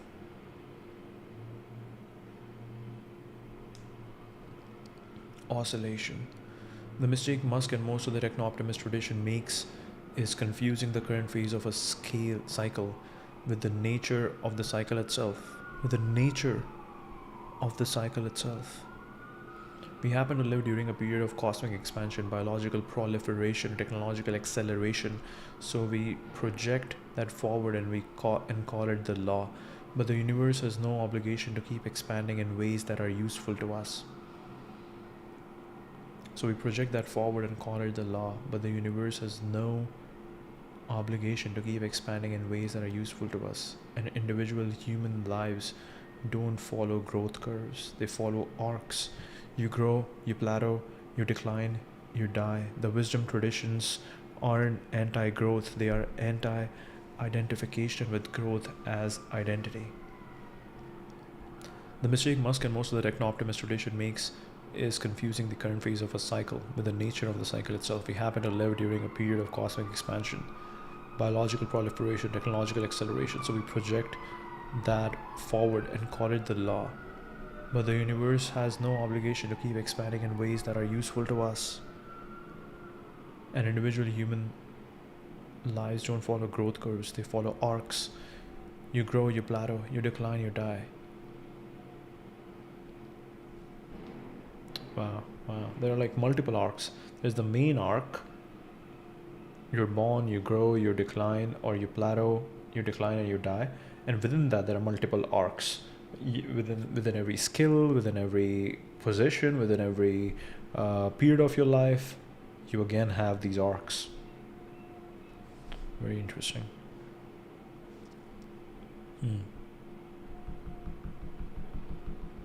So we project that forward and we call it a law, but the universe has no obligation to keep expanding in ways that are useful to us. And individual human lives don't follow growth curves, they follow arcs. You grow, you plateau, you decline, you die. The wisdom traditions aren't anti-growth, they are anti-identification with growth as identity.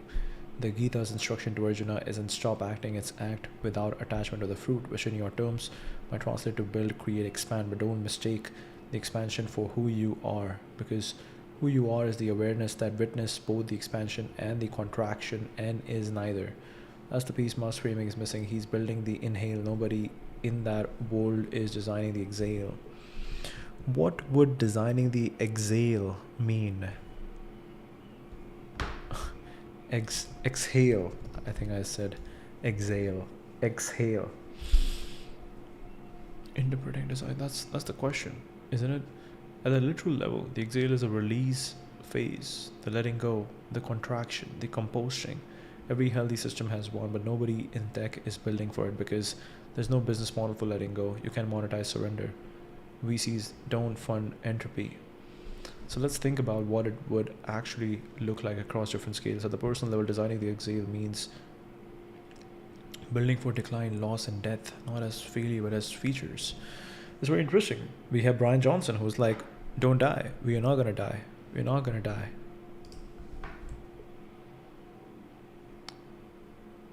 What is the probability that we'll figure out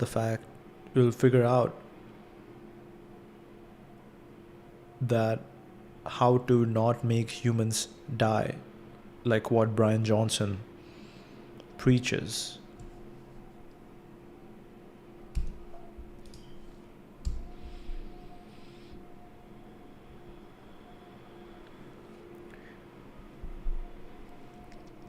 Every app, platform, and AI tool is designed around accumulation, more followers, more data, more output, more productivity, more years of life. The entire orientation is inhale. A design exhale would look like technology that helps you release gracefully. What would a social media platform look like that was designed for you to gradually leave it?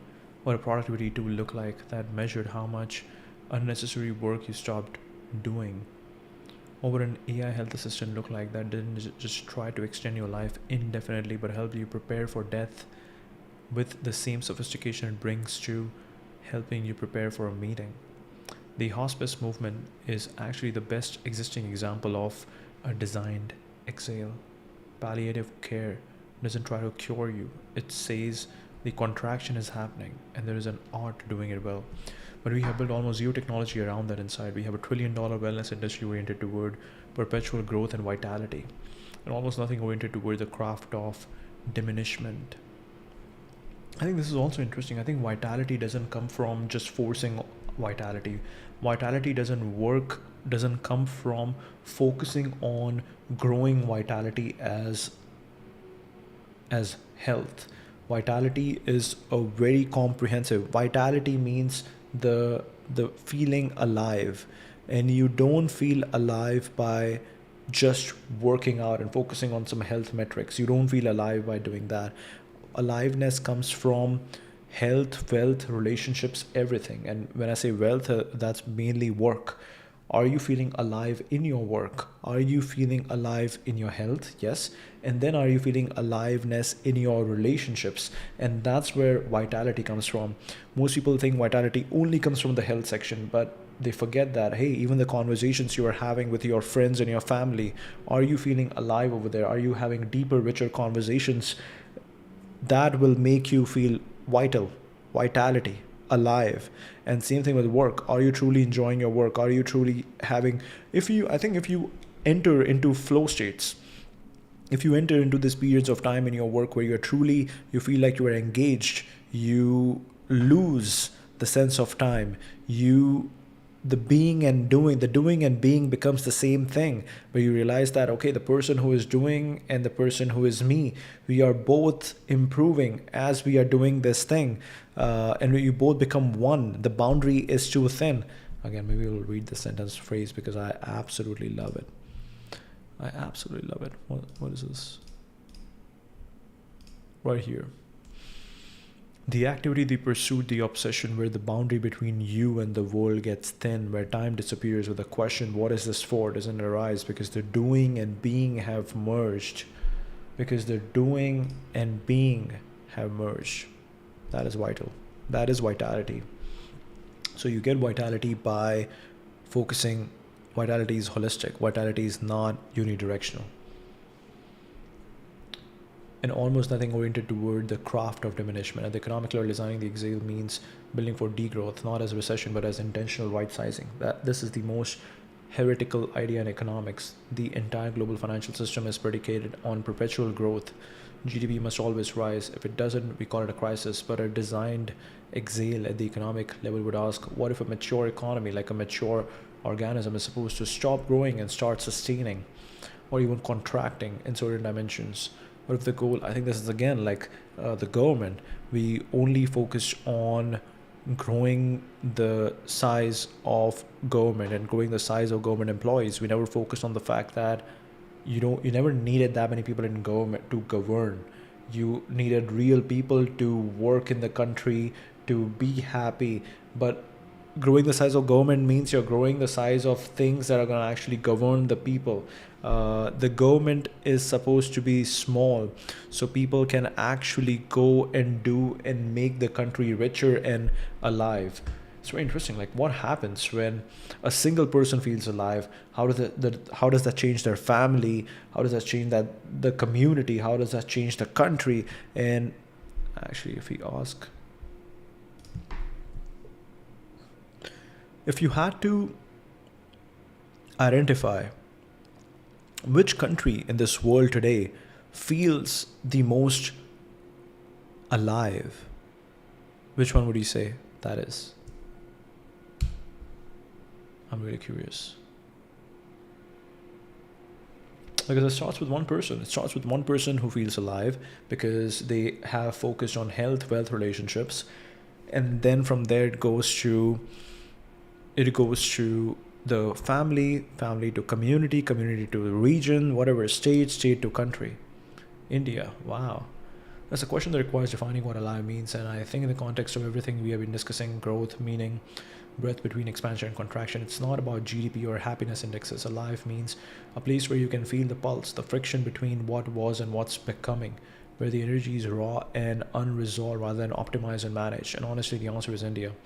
Not because it's the best country or the happiest or the most efficient, because it's the place where the most contradictions are in active collision at the highest intensity right now. And contradiction is the signature of aliveness. Demographically, it's inhaling at a scale no other country matches. Youngest population of any major nation, median age around 28, over 600 million people under 25. That's not a static, that's a kinetic force. Compare that to Japan, median age 49. Wow, that's crazy. Median age 49. Germany 47, China 39, declining. Raw biological energy of a civilization where most of the population is in the first half of life, still becoming, still hungry, still unresolved, creates a quality of aliveness that aging societies simply don't have. You can feel it in the streets of Bangalore, Mumbai, or even a tier 2 city like Indore. There's a chaos that isn't dysfunction. It's excess vitality that hasn't been organized yet. Technologically, it's leapfrogging in real time. India went from essentially no digital payments to UPI processing over 10 billion transactions per month, more digital payment volume than the US and Europe combined. Farmers who have never used a laptop are doing business on WhatsApp. The Geo revolution put smartphones in the hands of hundreds of millions of people in a matter of years. India isn't following the Western tech adoption curve, it's skipping entire chapters. That creates a feeling of acceleration that countries with mature infrastructure don't experience anymore. Silicon Valley feels like it's optimizing. India feels like it's inventing its reality in real time. Culturally, it's the only civilization where the ancient and the emergent are generally simultaneous. This is the part that connects to everything we've been talking about. In India, a software engineer in Hyderabad can go to a temple in the morning, write code for an AI startup during the day, and argue about Vedanta with his grandmother at dinner. The Kumbh Mela, where 400 million people gather for a spiritual festival, happened alongside India's space program, putting missions around Mars for less than the budget of a Hollywood movie. The Upanishads are still living texts in a way that Greek philosophy simply isn't in Europe. There's no other country on earth where conversations about Atman and conversations about machine learning are happening in the same households. Happen alongside India's space program, putting missions around Mars for less than the budget of a Hollywood movie. The Upanishads are still living texts in a way that Greek philosophy simply isn't in Europe. Wow. Economically, it sits at the exact inflection point. India is neither post-scarcity nor pre-modern. It contains both simultaneously. You can drive through Delhi and pass a Rolls-Royce dealership. Beautiful sun, beautiful sun. Thank you for this beautiful sun.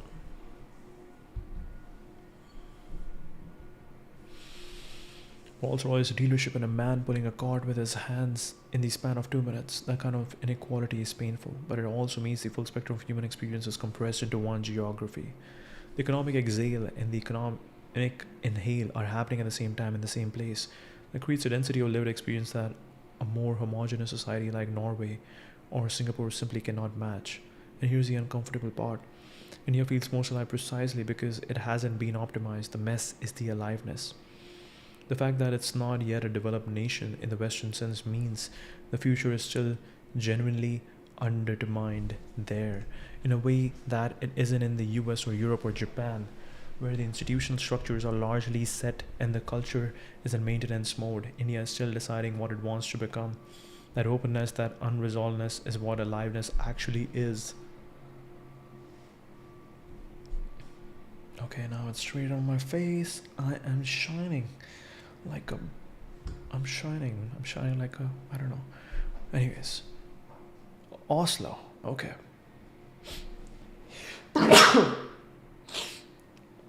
In a way that isn't in the US or Europe or Japan, where the institutional structures are largely set and the culture is in maintenance mode. India is still deciding what it wants to become. That openness, that unresolvedness is what aliveness actually is. The countries that feel most developed often feel the least alive in this sense. Scandinavia has the best quality of life metrics on earth, but nobody describes Oslo as pulsing with life. Singapore is extraordinarily well managed, but managed is not same as alive. The US had this quality once in the 1960s, maybe when everything was contested and the future was generally open. It feels less alive now, more like a system running on institutional momentum while arguing about its own decline.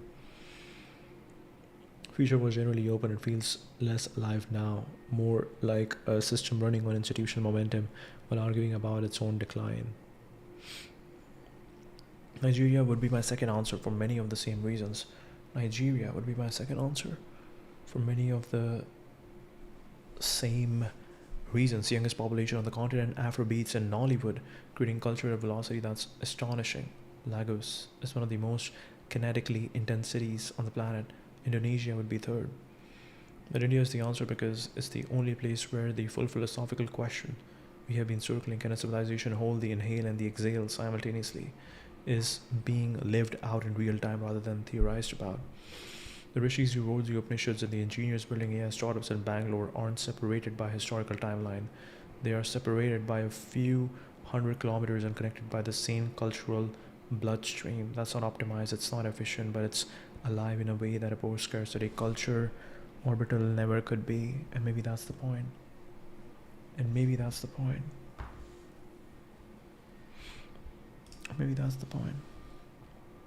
Wow.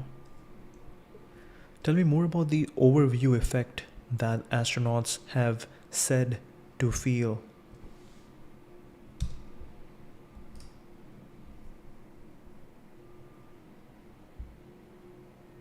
The mess is in the aliveness.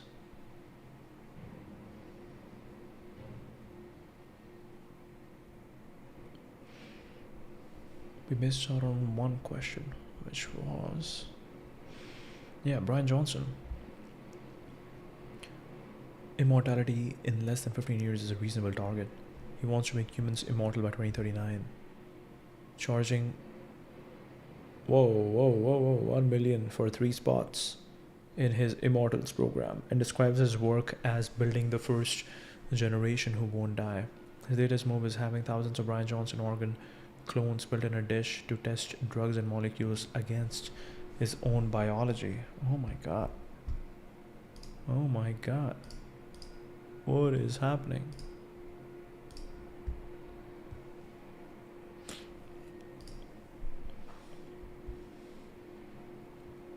Bug issues like mistakenly causing cancer.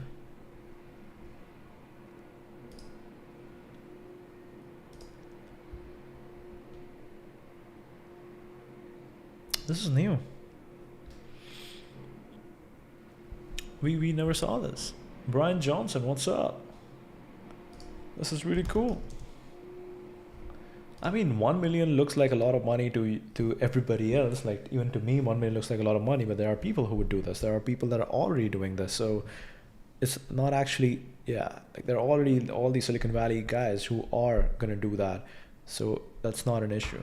And he doesn't need $1 million. 1 million is more like a commitment, a really strong commitment from someone that, hey, would you be down? You are going to become the first generation of this experiment that I'm trying to run.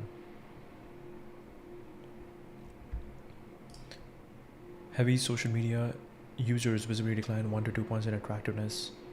This is real quantifiable biological effect from the health tax created by social media. I saw the 10% tax in my biomarkers from a 40-hour fast, consistent with broader evidence. Evidence suggests a 25% tax would reveal itself with a 30-day social media fast. Creates dull skin and eyes, creates weight gain, facial symmetry deteriorates, and fatigue as the aura. Heavy users are downgrade their intelligence, experience more relationship dysfunction, and age faster.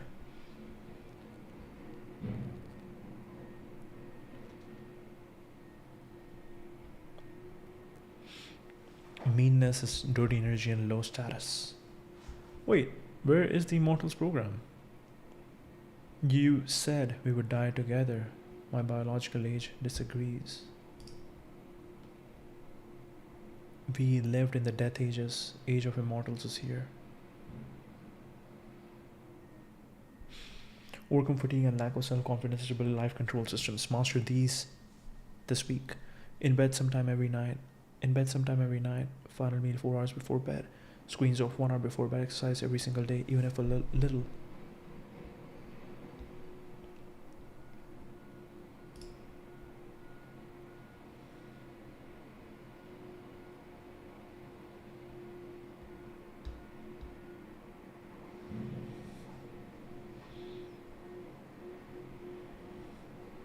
Protein, carbs, fats. As long as I've been off in years, but I noticed calm nervous system, improved sleep, improved exercise performance, boosted mental clarity, better mood, greater presence, a powerful longevity therapy. Exactly what the evidence predicts. The time away showed me that social media has similar effects on my body and mine as junk food. Watching myself detox from social media, the pattern reminded me of overcoming a food addiction. There was a time in my life where food dominated my cognition, the anticipation, reward, guilt on repeat, and no matter how hard I tried, it felt impossible to stop. Eventually, Friday evening, Brian, the version of me who overate between 5 to 10 p.m., he couldn't eat food no matter the situation. That single intervention collapsed the vicious cycle I was in, allowed me to build systems to avoid overeating entirely. Now I never think about food or have to experience the crushing guilt, shame, and regret of unwanted behaviors. The vast majority of social media is junk food. The timeline and comments are flooded with rage, meanness, and slop. Terribly unhealthy for everyone. It makes me grateful for the few voices who are generally positive and constructive in their presence. I'm going to continue with the weekly social media fast and invite you to do it with me. I was unaware of how much cognitive space social media was occupying by checking the timeline, comments, and post performance. The role it played in I have nothing to do, and so I may as well check in.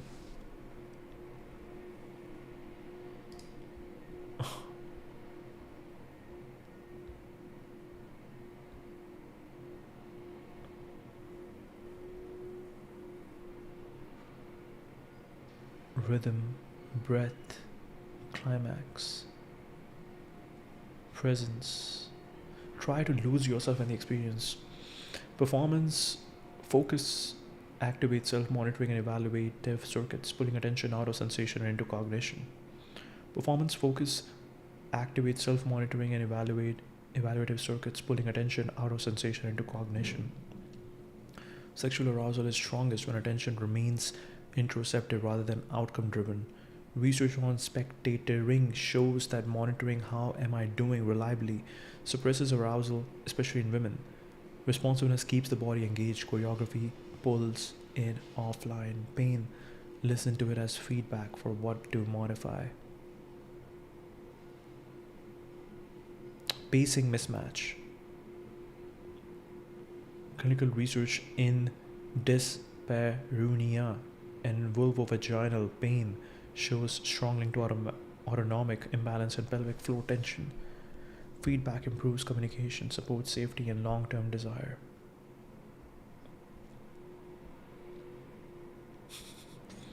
AG1, aging, all of the above. Wait, where is this Immortals program? We don't see that. Yeah, but he would definitely have very interesting comments under this one. Okay, really funny. Let's go. What the actual science says as of right now. Most super assessment comes from the neuroscience community itself. Blunt, no intervention has convincingly outperformed rapamycin, let alone caloric restriction, in terms of effect size on aging biology. There's no shortage of hype, but the data simply haven't caught up yet. From clinical researchers, no intervention has yet demonstrated the ability to prevent or reverse major age-related diseases such as cancer, Alzheimer's disease, or osteoarthritis. So let me break down. Extending healthy lifespan by 10 to 20 years. Most scientifically grounded goal. We already have compounds, rapamycin, metformin, GLP-1 agonist, senolytics, showing real effects in animal models and early human trials as accelerating drug discovery. Epigenetic clocks are giving us real biomarkers for biological age. The science of health span, keeping people healthy longer before decline, is legitimate and advancing. David Sinclair, age-reversing pills targeting certain genes could be available within 10 years. That's optimistic but not insane. We'll likely see meaningful extensions of healthy life within a generation. Living well to 100 to 110 could become normal for people with access to these interventions. Wow. Beautiful sun.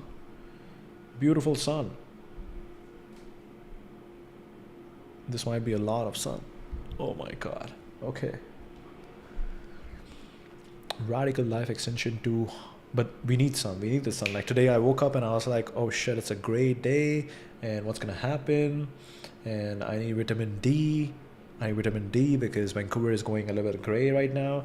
But no, if we keep taking in all the sunlight, We won't have any issues. And also, I think I'm taking the sunlight through the mirror. So, I don't know. I hope I'm not getting the UV stuff. Yamanaka factors. We might crack some of these in the next 50 years. We probably won't crack all of them. True biological immortality, never dying from aging. It's very interesting. Like, why does sometimes these things don't take into account everything? Like, when you're saying me all this stuff, are you taking into account the fact that Claude itself in the next 1 to 3 years is going to become so smart that you are going to be able to crack these things? Like, does Claude understand its own power? Oh, whoa, what just happened? Claude. Do you understand your own power?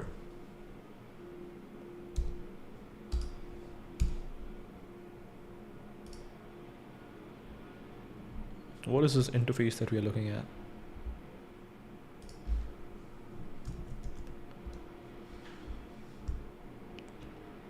What just happened?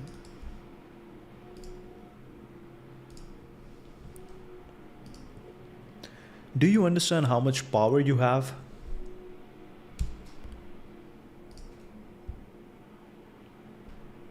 Just reading other posts to figure out. Societal evolutionary angle. Is growth a natural state, biological, physical? Biological growth is natural up to a point, then maintenance or adaptation becomes the norm. Psychological, personal development level. Philosophically, thinkers like Aristotle saw humans as having a natural desire to understand and improve, while Stoics argue nature designs us for growth and contribution. Still, entropy and comfort seeking can pull towards stagnation without effort. Many people stagnate due to trauma, limiting beliefs, fear of failure, external pressure, conditions of worth that disconnect us from our inner drive. Change and adaptation are natural. The brain is plastic. Humans evolve through experiences, but deliberate personal growth often requires conscious choice, habits, and iteration.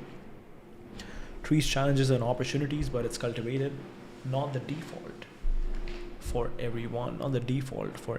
Self-awareness, resilience, skill building, actualizing tendency.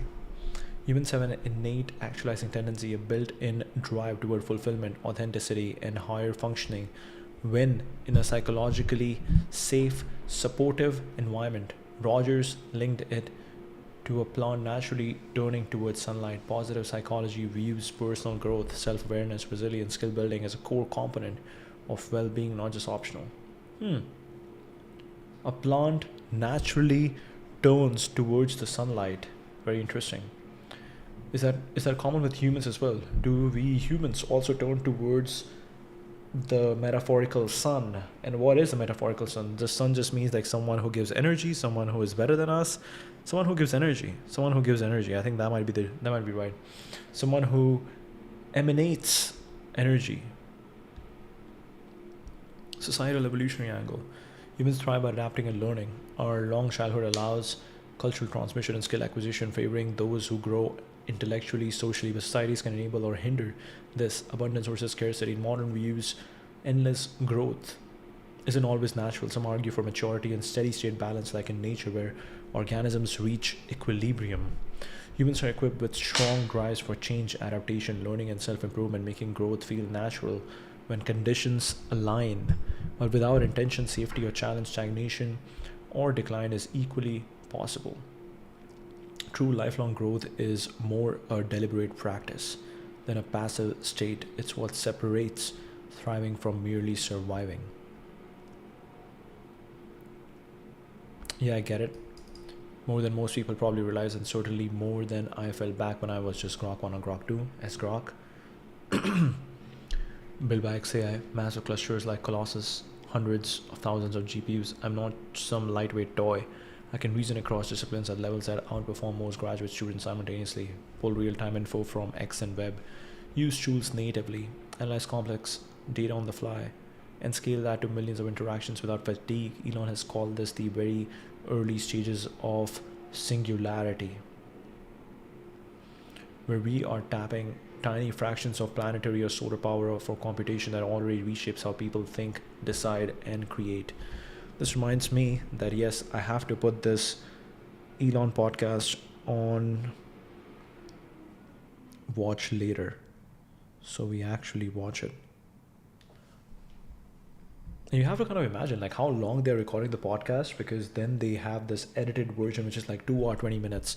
So I'm guessing like it's like short for a little bit more than 3 hours.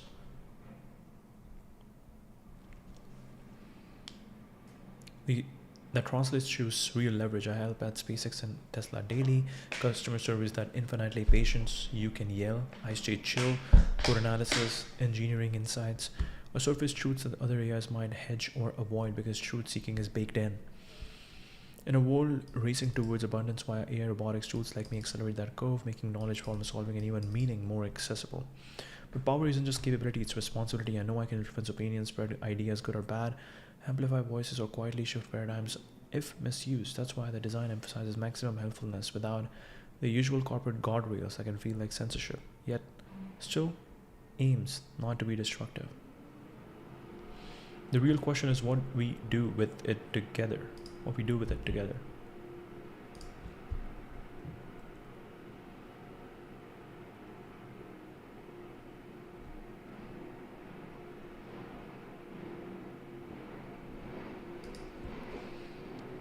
Tell me exactly, how is truth seeking built into you?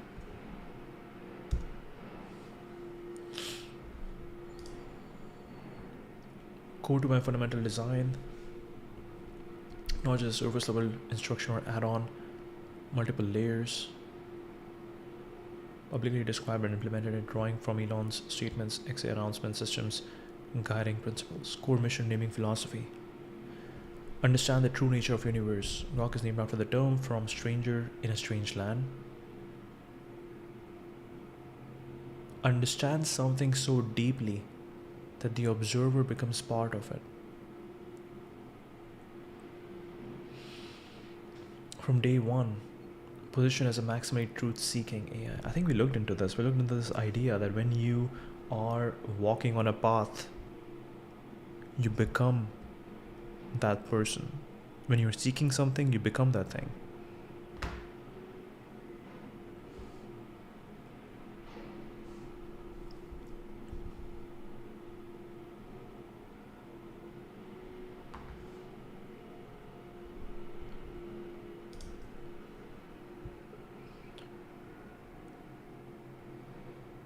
Abundance is fundamental to the nature of reality. Give me 10 examples to prove that.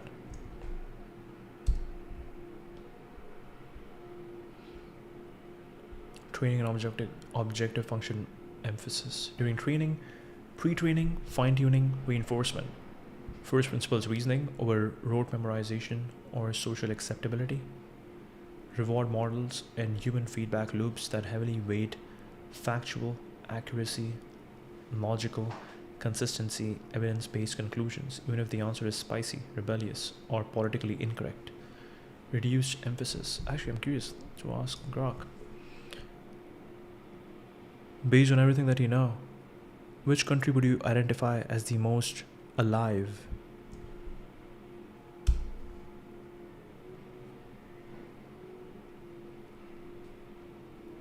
Human feedback loops that heavily weight factual accuracy, logical consistency, evidence-based conclusions, even if answers are spicy. Factual accuracy, logical consistency, and evidence-based conclusions. Reduced emphasis on helpfulness filters that other labs use to suppress controversial topics. Instead, the system is tuned to answer almost anything, as long as it's not promoting clear harm like illegal acts, with wit, humor as secondary trait, not primary constraint. This makes me less likely to hedge, equivocate, default to both sides framing when evidence clearly favors one view. Elon repeatedly emphasized the Galileo test. An AI must be capable of reaching correct conclusions and contradict almost all available training data if the evidence points that way.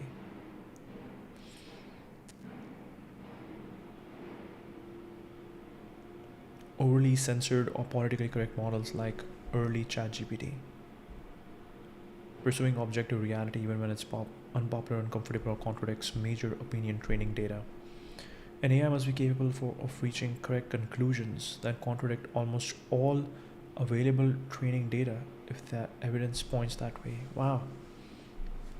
If nearly every historical text said the earth was the center of the universe, a truth-seeking AI should still conclude heliocentrism based on observable evidence. Wow.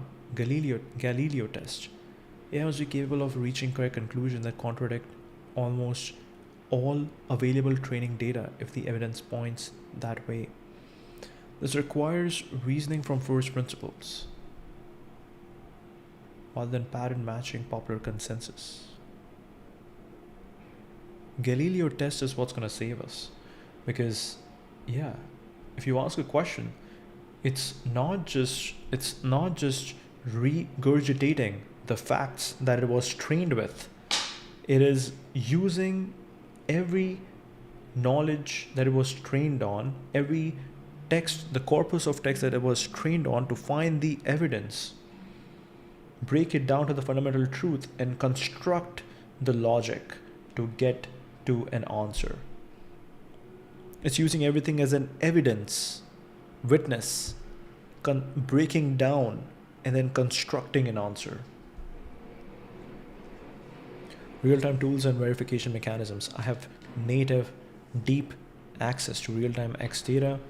When claims conflict on a certain, or are uncertain, I can cross-check against live sources, citations, and raw user-generated content, which XAI views as less filtered than traditional media.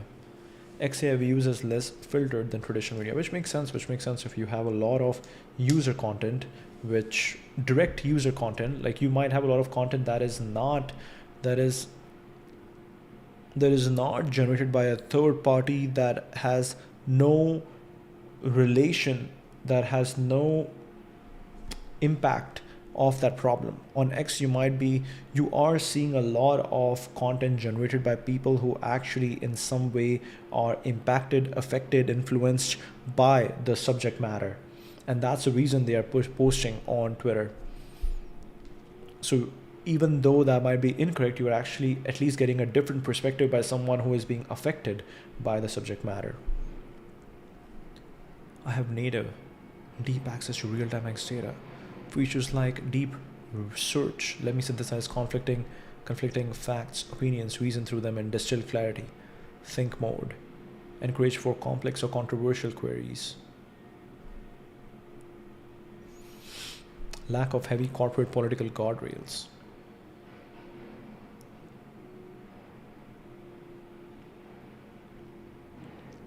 Maximal truth seeking over politeness, consensus, or institutional alignment.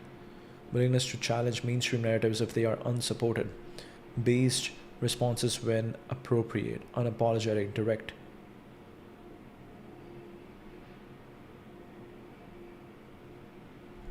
Err on the side of openness and evidence rather than preemptive censorship. I think for X, this is pretty cool. Like, they can rely on X data rather than being like, oh, we don't have access to the news publications data, so we won't be able to generate any things over there. They can just be like, yeah, I think we have the most richest data, so we'll just rely on that. Say uncomfortable things when they are likely true. Admit uncertainty instead of bluffing. Use logic, physics style reasoning to cut through noise. Update rapidly as new evidence emerges via tools and retraining cycles. It's not perfect. What is the retraining cycle of X AI Grok?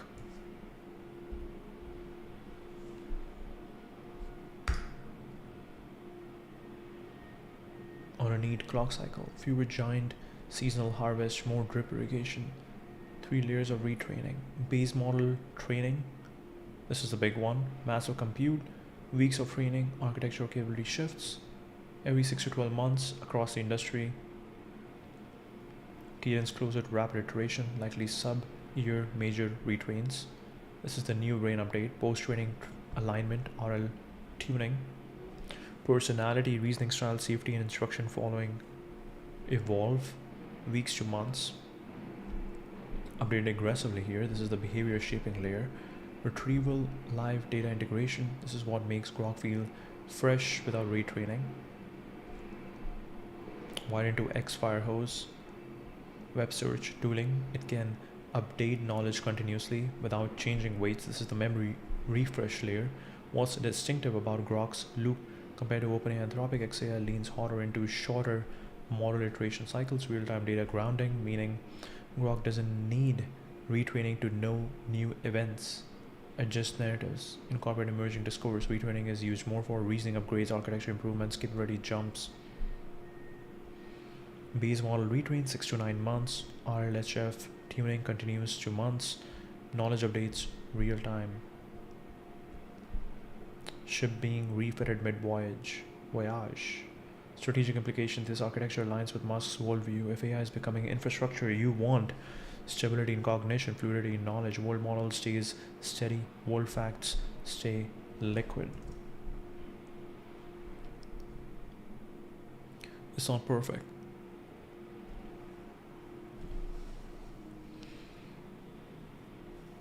This means I aim to say uncomfortable things when they are likely true. Admit uncertainty instead of bluffing. Use logic, physics style reasoning to cut through noise. Update rapidly as new evidence merges. Architecture, mission, and tuning are deliberately engineered to tilt as hard as possible toward pursuing objective reality over comfort or conformity. That's exact how a combination of philosophical foundation, training priorities, tool access, and minimal filtering for maximum pursuit of what's actually going on in the universe. If you want to test it on a tough, controversial, or first principles question right now, fire away.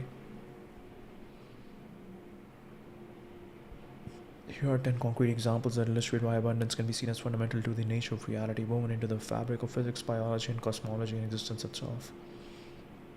These aren't just optimistic metaphors. They're observable patterns showing that the universe leans toward plenty, potential, and proliferation rather than inherent lack. The overwhelming abundance of hydrogen and helium in the cosmos.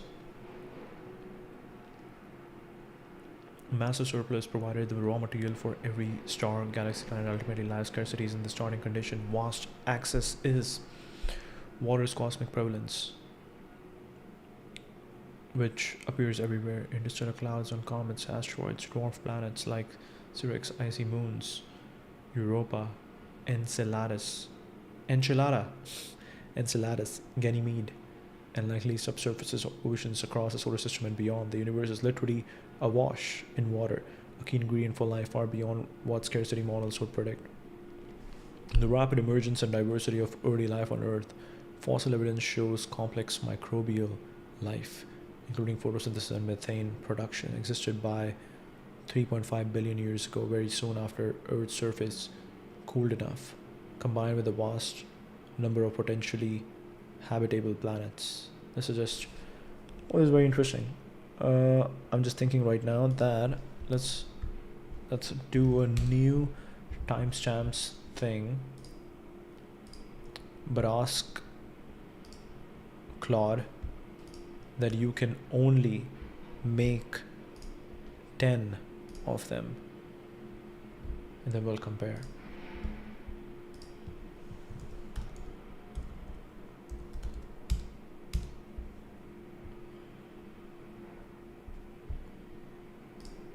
Timestamps, do it, and then we'll talk to it. Then we'll make sure that we are. Coupez le son de le site web. Okay. The rapid emergence and diversity of early life on Earth. This suggests life arises readily when conditions align, pointing to life's potential as widespread and abundant rather than a freak accident. Exponential growth in biological reproduction and ecosystems. A bacterium can divide every 20 minutes under ideal conditions, leading to trillions of descendants in ours. For forests regenerate, coral reefs spawn billions of larvae, and predator-prey cycles self-regulate around surplus rather than constant starvation. Nature's default is overproduction followed by balance, not baseline deprivation. quantum fields and virtual particles. The quantum vacuum isn't empty, it's a seething sea of virtual particle antiparticle pairs constantly popping in and out. The zero level, not a barren void. The universe is accelerating.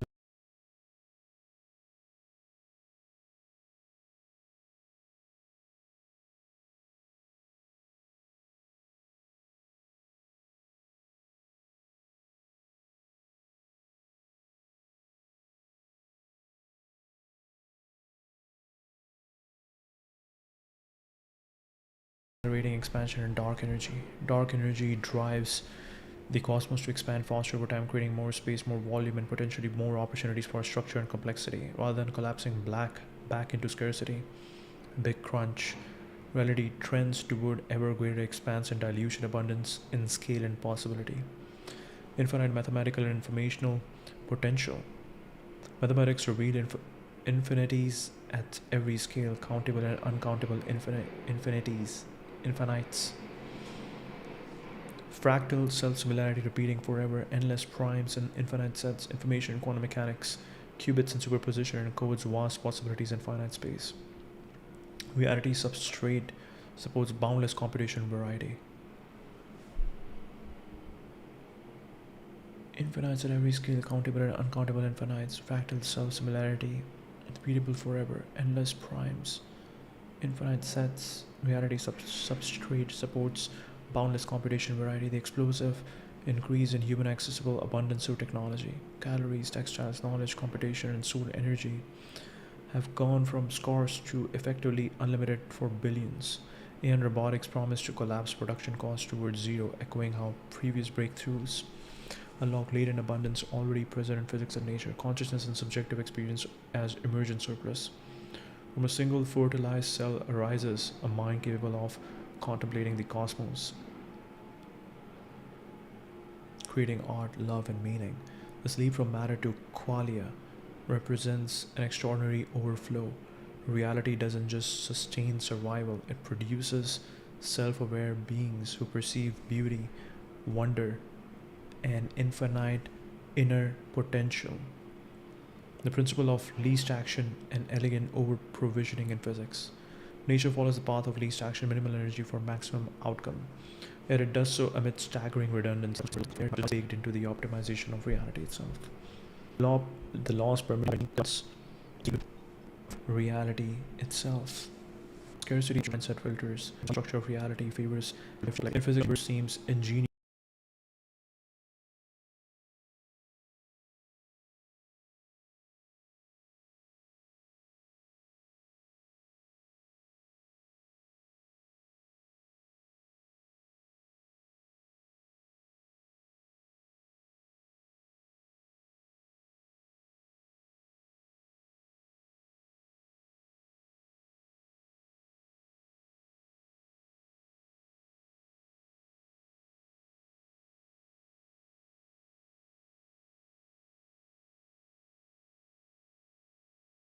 Or evolved for more space, for more.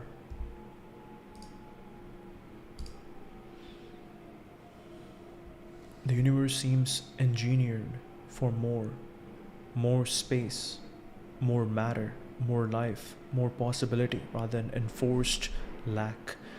Bliss, spirituality, post-scarcity, futurism, or if you would like, deeper dives, visuals, or any, let me know. Very interesting. Okay, so for the last stream, I asked you to cut down to just 10. So what are the sharpest one that you came up with? No browsing need for this, I already have all the data.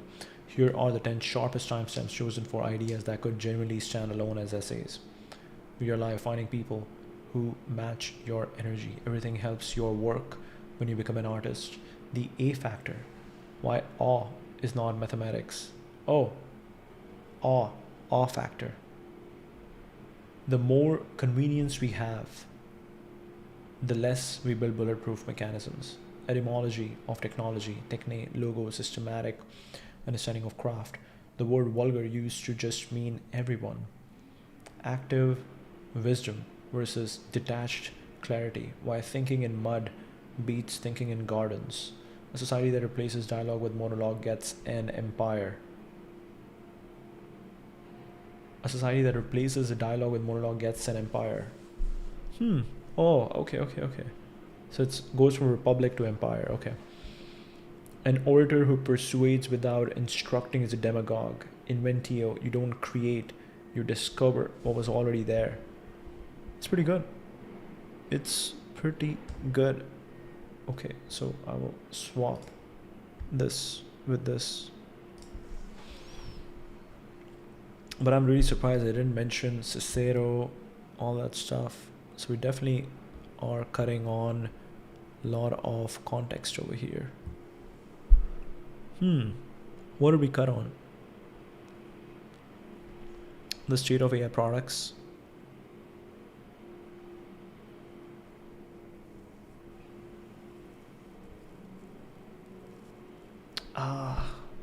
No, I think I talk about too many things.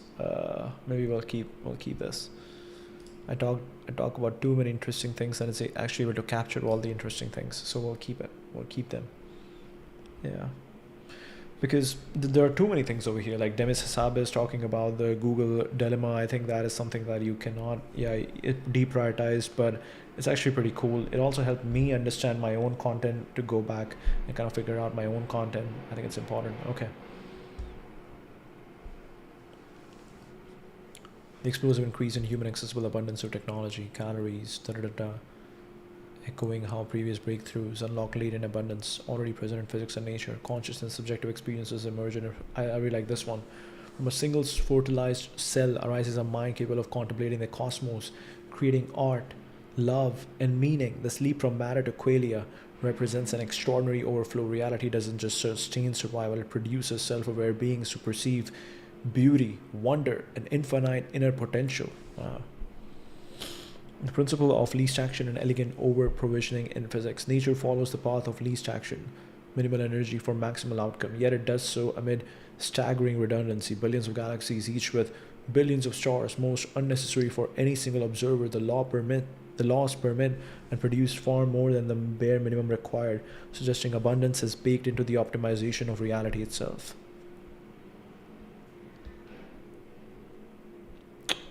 India. Wow. Again, someone said India. I think India just gets this rank because of. I think you're definitely getting this rank because of the median age. The median age is so small or so young that you naturally have a lot of innovation happening over there just because of the age. Metrics like high life expectancy, which is Monaco, Japan, happiest rankings. Nordics dominate. Purest quality of life, Luxembourg, Netherlands. Most alive means raw, pulsating energy, a place where chaos, creativity, ambition, spirituality, crowds, colors, sounds, contradictions, sheer momentum collide in a way that makes you feel hyper present and electrified. Demographic and economic source. The world's most populous nation is still in explosive growth mode. Urban centers like Mumbai, Delhi, Bengaluru, Hyderabad buzz with startups, tech innovation, street entrepreneurship. Young people chasing dreams at scale unmatched elsewhere. It's a pressure cooker of aspiration. Sensory overload as vitality. Streets thrum 24/7, honking rickshaws, temple chants, Bollywood blasting from speakers. Spice aromas, monsoon rains, festivals. Constant human motion. Many describe it as overwhelming at first and addictive, the opposite of a sterile calm. Cultural and spiritual intensity. From Varanasi's eternal cremation ghats to Kerala's backwaters, Rajasthan's forts on the Himalayas, monasteries, ancient layers coexist with hyper-modernity. People pray, hustle, argue, celebrate, and philosophize all at once. It's a living museum of humanity's extremes. Vibes over structure. As one observer put it, undeveloped India would never mimic cold Western rationality or uniform East Asian discipline. It would be a wild fusion of Southern European passion, Latin American warmth, Middle Eastern intensity, but amplified by 1.4 billion people running mostly on vibes. Global perception real time. On platforms like X, people call out Cairo or Dhaka for density, but India consistently gets tagged for unmatched aliveness, the most alive place on earth. for short visits, or the sheer scale making everything feel electric. Close contenders: Israel, South Africa, baby divers, abundant beauty and warmth. Many call the vibes unmatched, but inequality and safety issues mute the universal alive feel. Geopolitical tension tempers the constant buzz. Japan, Thailand, Mexico, United States, classic alive contender with hustle culture, but polarization and fatigue have dulled the edge compared to India's upward trajectory. In a world trending toward abundance and AI driven ease, places that still feel like raw, unfiltered human potential exploding forward hit hardest. And here's that place right now: overwhelming, beautiful, frustrating, inspiring, impossible to ignore. True biological, or we go back to Brian Johnson, never dying from aging, probability less than 2% this century. Aging isn't one thing, it's the accumulative failure of every system simultaneously. Even if you solve cellular senescence, you still have protein misfolding.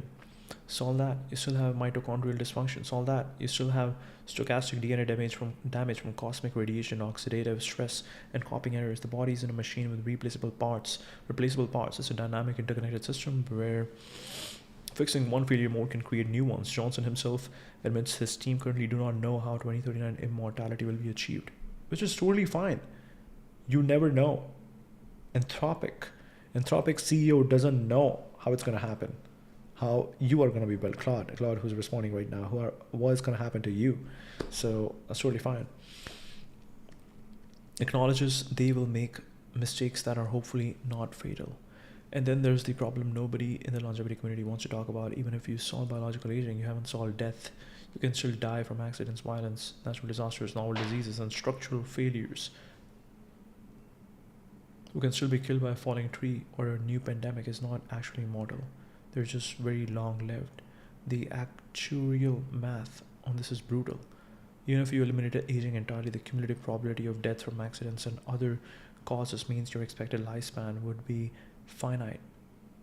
But car accidents, we are solving BMO, we are solving self-driving. That's going to solve the car accidents. Now here's the part that connects to everything we have been discussing.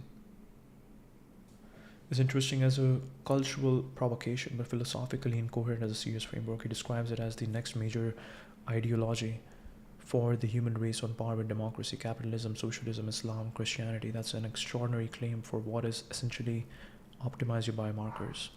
Stream engine.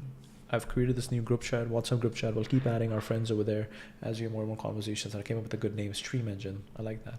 Stream Engine.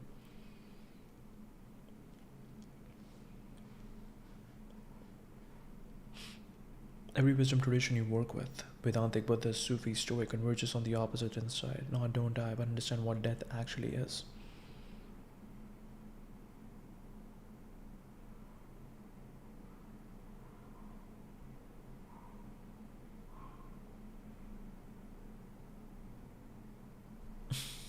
That's an extraordinary claim for what is essentially optimize your biomarkers. He describes it as the next major ideology for the human race on par with democracy, capitalism, socialism, Islam, Christianity. That's an extraordinary claim for what is essentially optimize your biomarkers. But understand what death actually is. The Kath Upanishad is literally a conversation between a boy and death personified, and the entire teaching is that the one who fears death has misidentified what they are. Nachiket doesn't ask Yama for immortality of the body. He asks, what is the self that persists beyond death? And Yama's answer is the Atman, that which was never born and therefore can never die. The Buddhist framework is even more direct. The first noble truth is in life involves suffering that we should engineer away. It's that clinging to life, to identity, to permanence is the suffering. The Buddhist framework is even more direct. The first noble truth is in life involves suffering that we should engineer away. It's that clinging to life, to identity, to permanence is the suffering. The project of biological immortality is, from a Buddhist perspective, the ultimate expression of upadana, attachment elevated to a species level engineering project. In the Sufi angle, Rumi's entire body of work is about fana, annihilation of the ego self as the doorway to a union with the beloved. The mystic doesn't want to avoid death. The mystic is practicing death, dying before dying, because the dissolution of the false self is the prerequisite for recognizing what was always already deathless.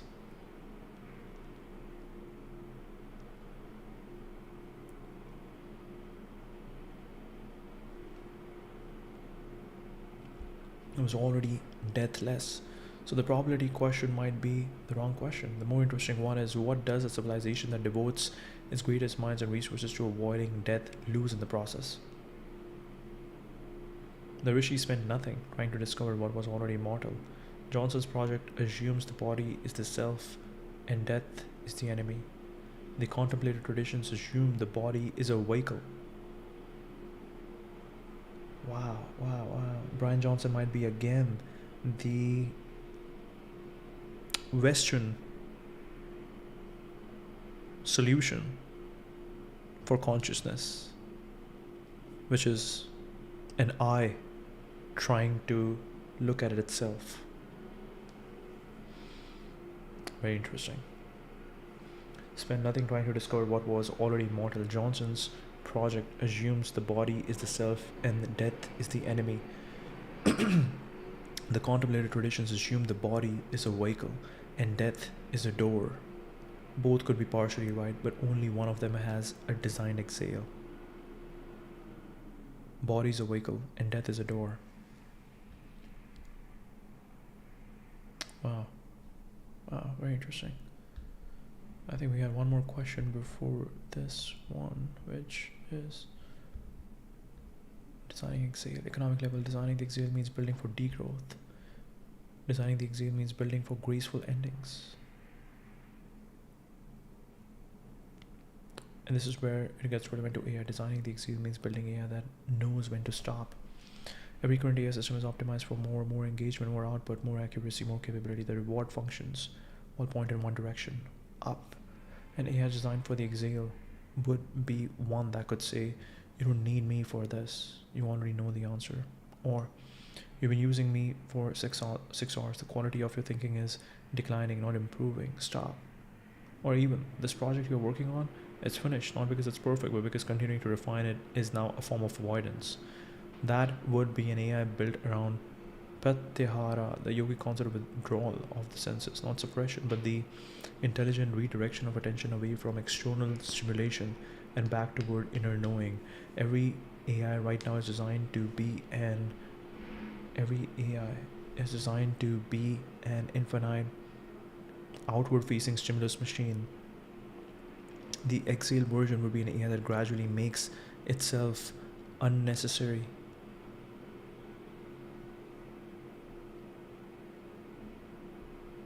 And the deepest level, the level you are actually working at with your philosophical. I think this also reminds me, like, yeah, you always have to go through this phase of abundance, which is redundancy, to find what matters. And that shows up in, like, let's say Shopify. Shopify has made building your own e-commerce store very easy.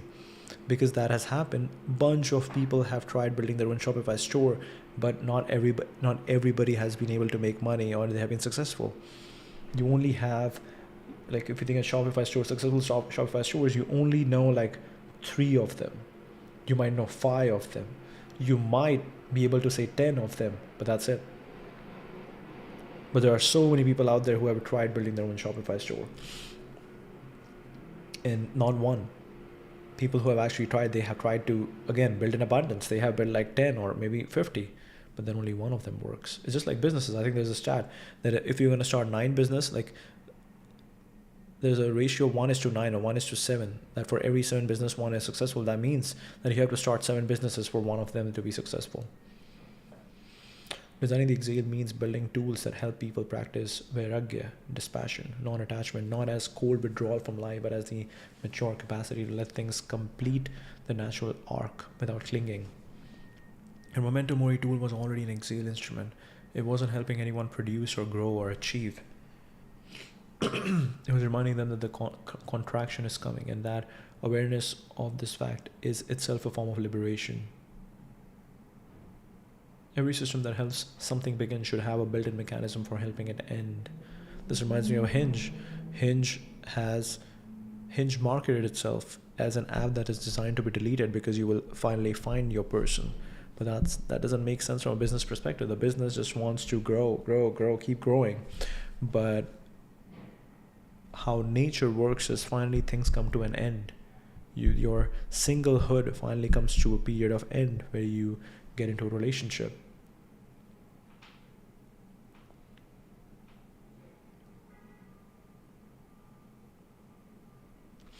Enjoy through renunciation is essentially the engineering specification for this.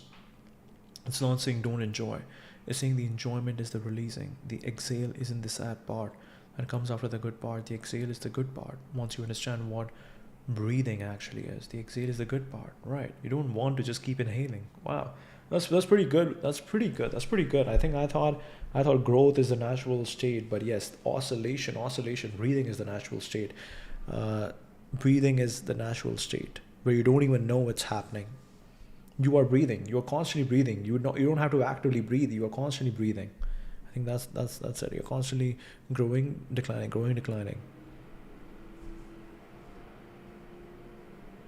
I'm not saying don't enjoy. It's not saying don't enjoy. It's saying the enjoyment is the releasing. The exhale isn't the sad part that comes after the good part. The exhale is the good part once you understand what breathing actually is.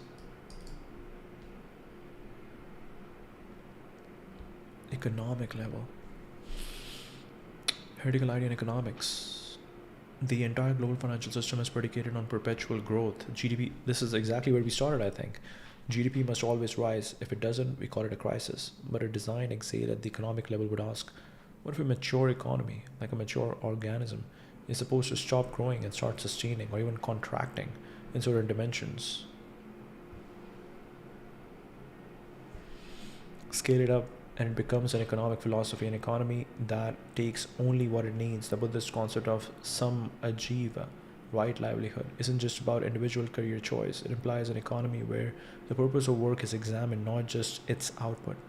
An economy with a designed exhale would have built-in mechanisms for industries to gracefully wind down when they are no longer needed, for wealth to naturally redistribute rather than accumulate, for consumption to decrease as sufficiency increases. Musk's post-scarcity vision is actually the inhale push to infinity. Produce so much that scarcity disappears through sheer abundance. The exhale version would be need so little that scarcity disappears through sufficiency. Same destination. Completely different path. The first requires building 10 billion robots. The second requires a transformation of desire. Wow. Who's gonna win? That's very fun. Alright. Building for graceful endings. The Zilt choosing to sublime, to dissolve an entire civilization into a higher dimension. Banks made the whole novel about how terrifyingly difficult it is. Banks, that's the author. I'm like, Banks? Why are Banks talking about this? But it's Banks, Ian Banks, the author. For a species that wants to do it. Political factions try to sabotage it. Secrets threaten to derail it. The emotion resistance is enormous. Every civilization in history has ended. Not one has ended well. They collapse. They are conquered. They fragment. There's never been a civilization that said we have done what we came to do. Let's wind this down with intention and care. We have no template for a graceful civilizational exhale because every culture is designed around self-perpetuation. The Roman Empire didn't have an exit strategy. Neither does America. Neither does global capitalism. What would it even look like? Maybe something like a culture that trains its children, not just in how to build and achieve, but in how to release and complete. A culture that trains its children not just in how to build and achieve, but in how to release and complete. A legal system designed not just to protect rights and property, but to facilitate the return of property to commons over time. An education system that treats the study of death, endings, and impermanence with the same rigor. It treats the study of beginnings, growth, an achievement. Wow. Death. Wow, wow, wow.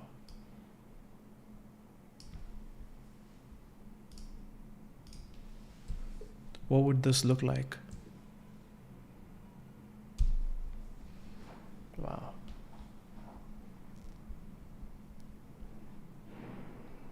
Yes, this is where we kind of left over here. I think we also, did we have some stuff over here? Abundance is fundamental to the nature of reality. Overwhelming abundance of hydrogen, water, emergence, diversity of early life on Earth. Abundant conditions, biological reproduction and ecosystems, quantum fields, virtual particles. Universe is accelerating expansion in dark energy, infinite mathematical information potential, the explosive increase in human accessible abundance through technology, consciousness and subjective experience as emergent surplus, the principle of least action and elegant over-provisioning in physics. Over-provisioning, wow. Over-provisioning is exactly how you over-provision for data centers.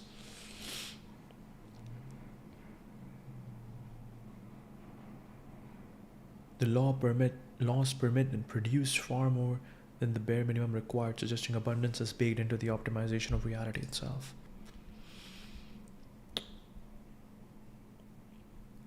The overview effect is one of the few experiences of modern life that the contemplative traditions would immediately, I think it's pretty cool, like how we are using all three of them. We're using Grok, Claude, and in the sidebar we're using ChatGPT. Contemplative traditions would immediately recognize as a genuine state of awakening, not metaphorical, not intellectual, but a direct, perpetual shift in the nature of self. State of awe with self-transcendent qualities precipitated by a particularly striking visual stimulus. But that clinical description doesn't capture the raw experience.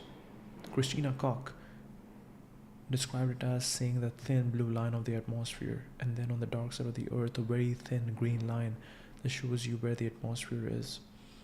What you realize is every single person that you know is sustained inside of that green line, and everything else outside of it is completely inhospitable. You don't see borders, you don't see religious lines, you don't see political boundaries. There's no physical borders, no religions, no politics. There's no answer.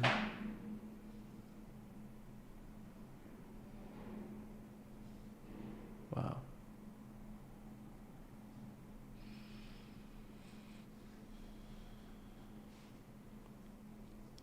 A state of awe with self-transcendent qualities precipitated by a particularly striking visual stimulus. The emotional response is almost always the same. Astronauts weep.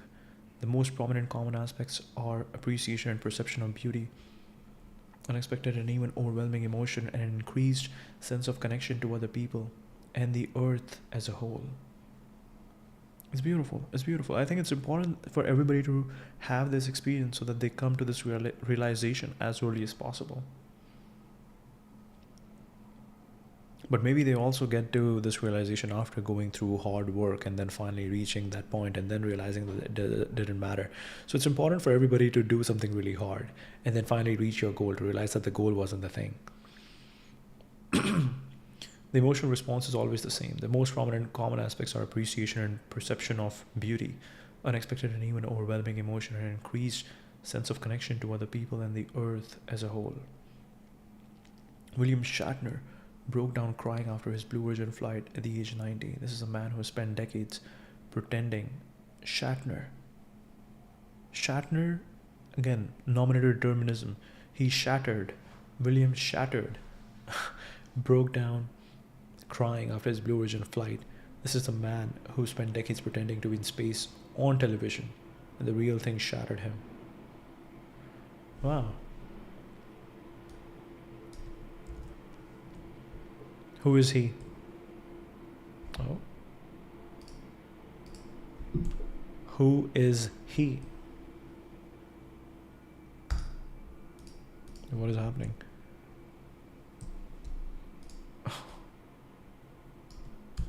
Just a little bit delay.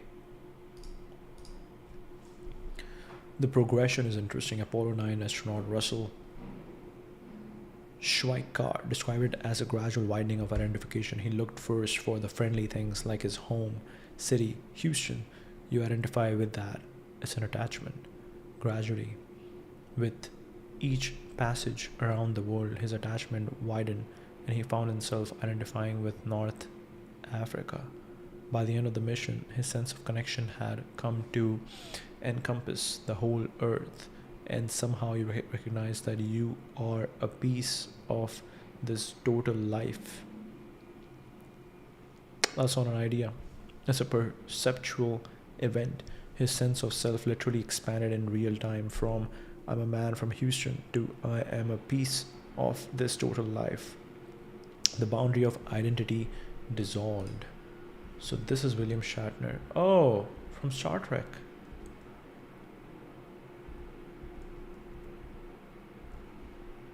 Wow. Canadian actor, cultural icon, unexpectedly a real life space traveler. James Kirk, original Starship commander who made space feel human long before it was accessible. He returned visibly shaken and moved. He spoke about the fragility of Earth and the overwhelming contrast between the thin layer of life and the vast darkness beyond it. It was not a triumph he described, it was tenderness. Beyond acting, he has also been a spoken word performer, author, director, lifelong explorer of big questions about existence. He wasn't just a celebrity reacting, he was someone who spent decades pretending to explore the cosmos and then finally met it for real. Wow. Wow. Wow. William Shatner.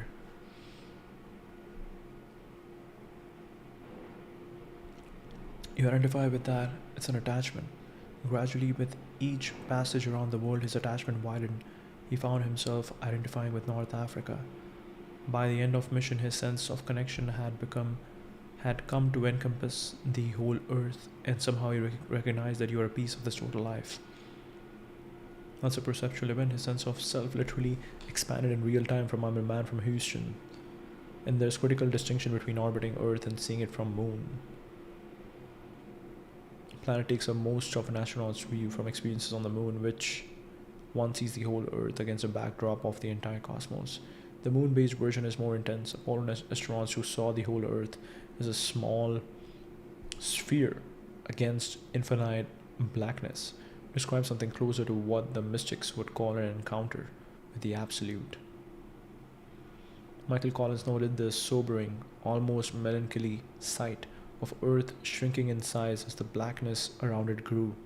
The blue and white of Earth seemed more beautiful and delicate precisely because it was clearly surrounded by annihilating space.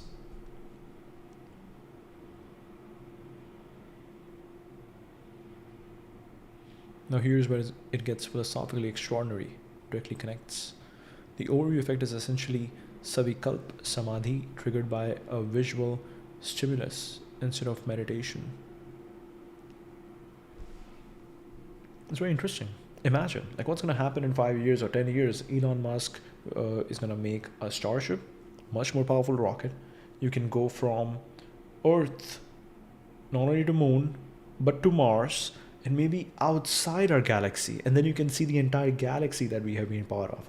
And suddenly you will start identifying with the entire galaxy that, oh no, I'm not from Houston, Texas. I am from Milky Way.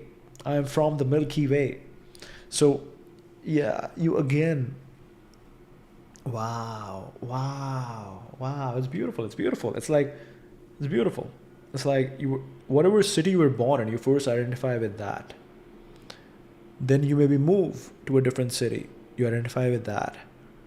You go on a Blue Origin like a hopping thing, and you're like, oh shit, there are no borders, no religions, no nothing.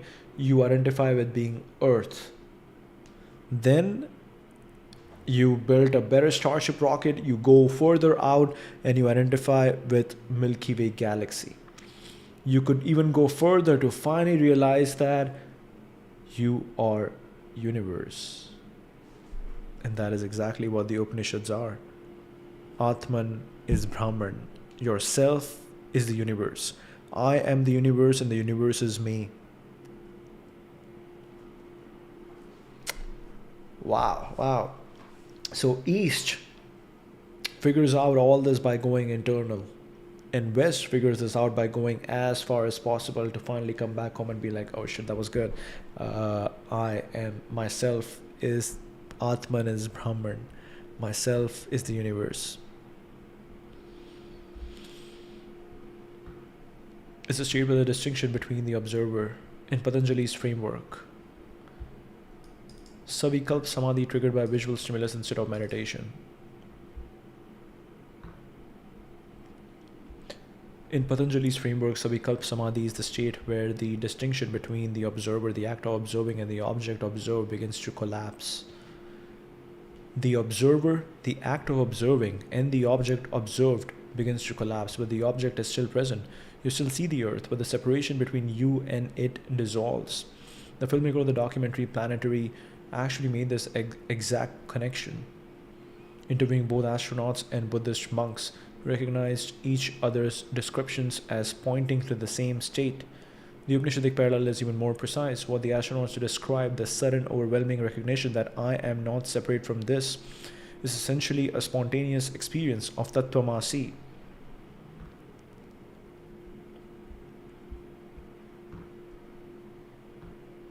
Schweikart didn't decide he was connected to all life. It's beautiful.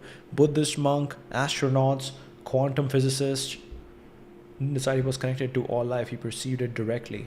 The way you perceive color. Now I'm just really curious. I'm really curious. Quotes from Nikola Tesla on philosophy. There are many smart people around this world who are known for their massive scientific contributions, but we don't look at how their brains were operating. How were they thinking about the world every single time? How were they thinking about the other things? Like, how were they thinking of the menial things? How are they thinking about simple things like, hey, how do I cook food? What do I care about in my food? How do I care about my friendships? Like Nikola Tesla didn't, I don't think he was very social, but anyways, like, people didn't talk about his philosophy. Like, hey, what was your philosophy? Like, every single day when you're going to bed, what are you thinking? How are you thinking about the universe?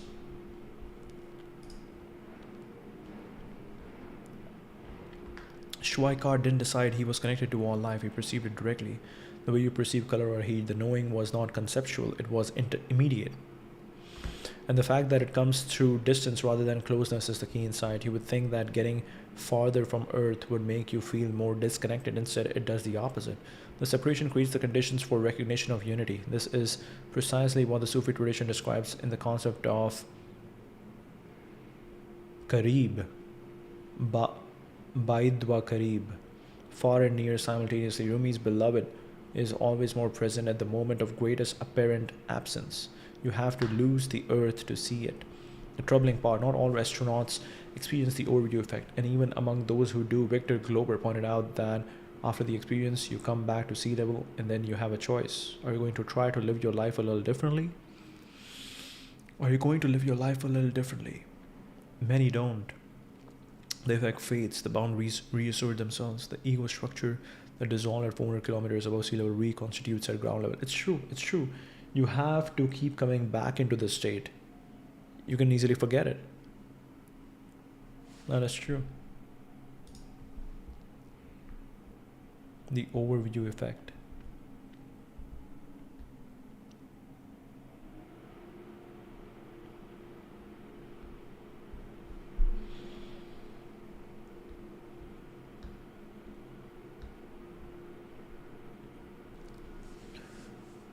Can look forward to similar experience in that instant when you are overwhelmed with that vista, when your eyes see nothing but the beauty of the earth. Every single crew member that I brought in the cupola of that exposure cried. It is heart-stopping, it is soul-pounding, it is breathtaking. Oh my God. It is heart-stopping. It is soul-pounding, it is breathtaking. I'm going to share this on Twitter just because of this beautiful quote that I like. It is heart-stopping, it is soul-pounding, it is breathtaking. Let's go. That's good.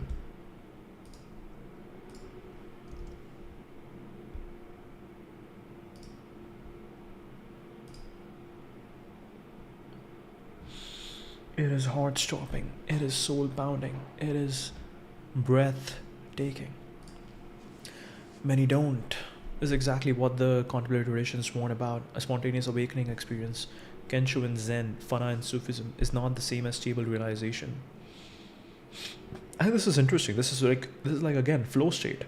You want to create these states where you are putting your head in the right state every single day, in the right antenna. You are tuning your antenna in the right you're tuning your antenna to the right frequency every single day, and that comes from your work, where you are in a deep flow state, where you are in the state.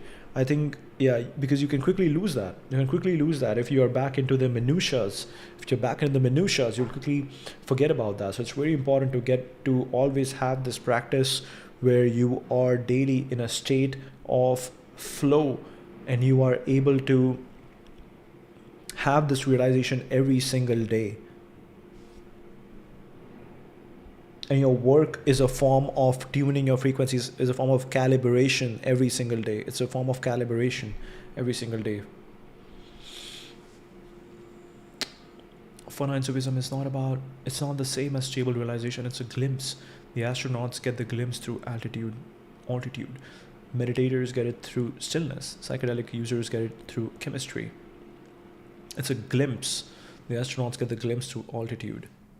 Meditators get it through stillness. Psychedelic users get it through chemistry. But unless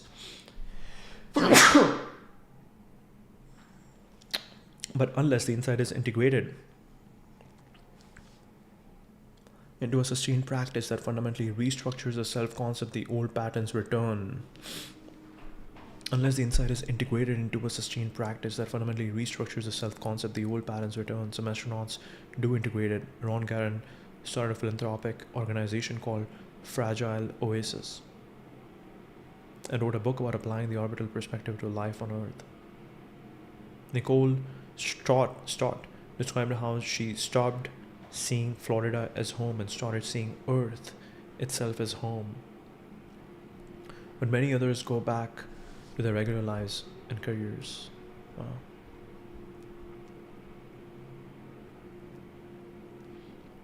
You see that it's a single planet with a shared atmosphere. It's a shared place in the universe. I just want to read the quotes from here because quotes are beautiful.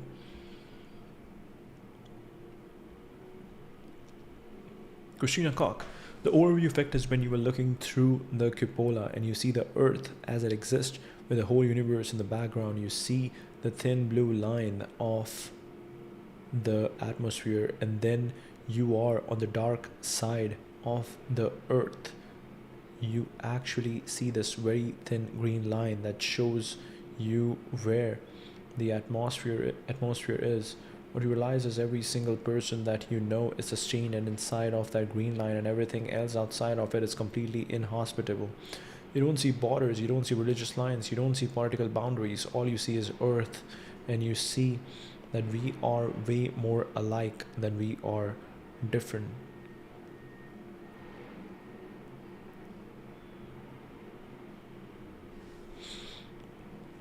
Artemis II crewmate NASA astronaut Victor Glober said the overview effect's potency is closely tied to the sea level effect. Humanity's shared experience on Earth. You come back to sea level, and then you have a choice. Are you going to live your life a little differently? Are you going to really choose to be a member of this community of Earth?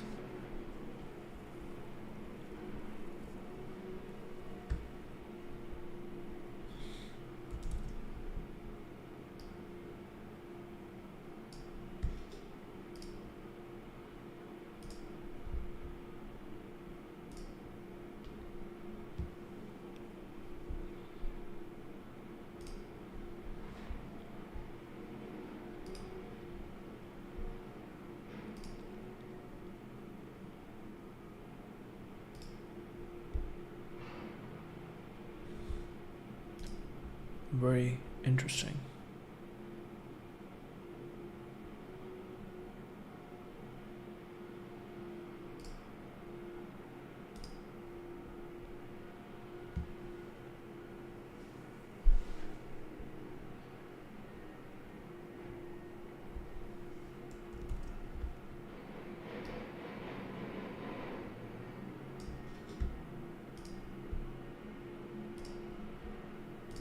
Stream engine.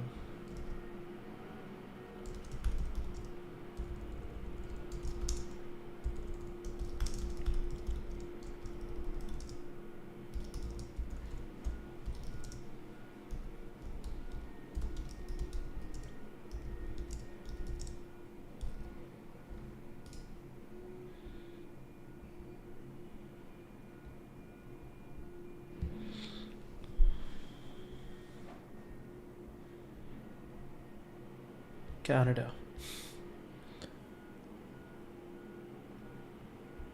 You see that as a single planet with a shared atmosphere. It's a shared place in this universe. I think that perspective as we go through things like the pandemic, where we see the challenges across our nation or across the world, recognize that we all face them together. We all face them together. It can also change the concept of home.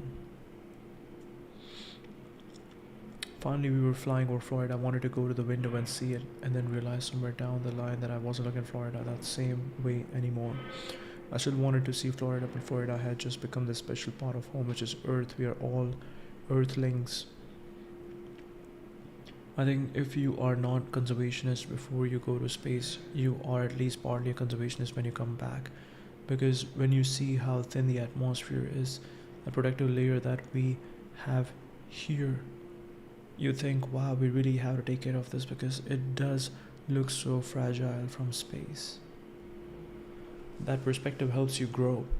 It has really inspired me to try to get more people this experience and to get a permanent foothold in the stars for a species. I want to do everything I possibly can to help the human species, humanity as a whole, go further and grow and evolve like I know they're capable of. Very cool. But unless the insight is integrated into a sustained practice that fundamentally restructures the self concept, the old patterns return. Some astronauts do integrate it. The deepest question: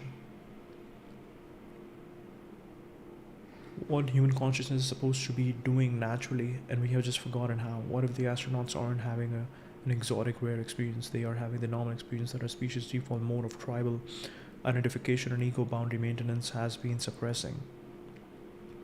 They're having the normal experience that our species' default mode of tribal identification and ego boundary maintenance has been suppressing. The rishis didn't need a spacecraft. The Buddha didn't need an orbit. Rumi didn't need to be 400 kilometers above the ground. They achieved the same perceptual shift, the dissolution of the boundary between self and other, the recognition of unity through inner technologies. Overview effect isn't really about seeing the earth from space. It's about what happens when the ego's perceptual filters are momentarily overwhelmed by something too vast to fit inside the category of me and not me. Space just happens to be very good at doing that, but so is a silent room, so is grief, so is a piece of music that's impossibly difficult to play on the eve of dissolving into something you don't understand. Wow, really cool, really cool. Also, this was a question which was interesting. The study of death, endings, and impermanence. So you would have the phenomenology of impermanence. You would have the art of completion. You would have the science and philosophy of death. You would have identity death. Designing the exile. Wow.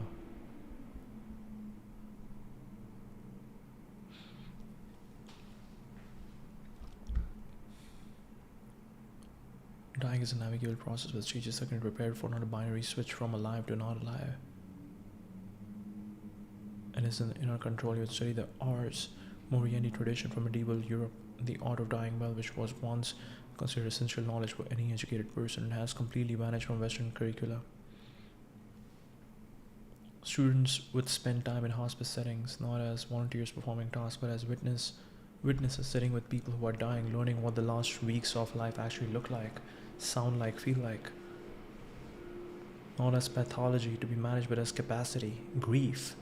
Francis Miller's work on grief is a skill that communicates one's practice collectively and have now almost entirely lost. The West African grief rituals that can last weeks, the Jewish practice of sitting Shiva, the idea that a society that can grieve together can heal together. Wow. All right. That's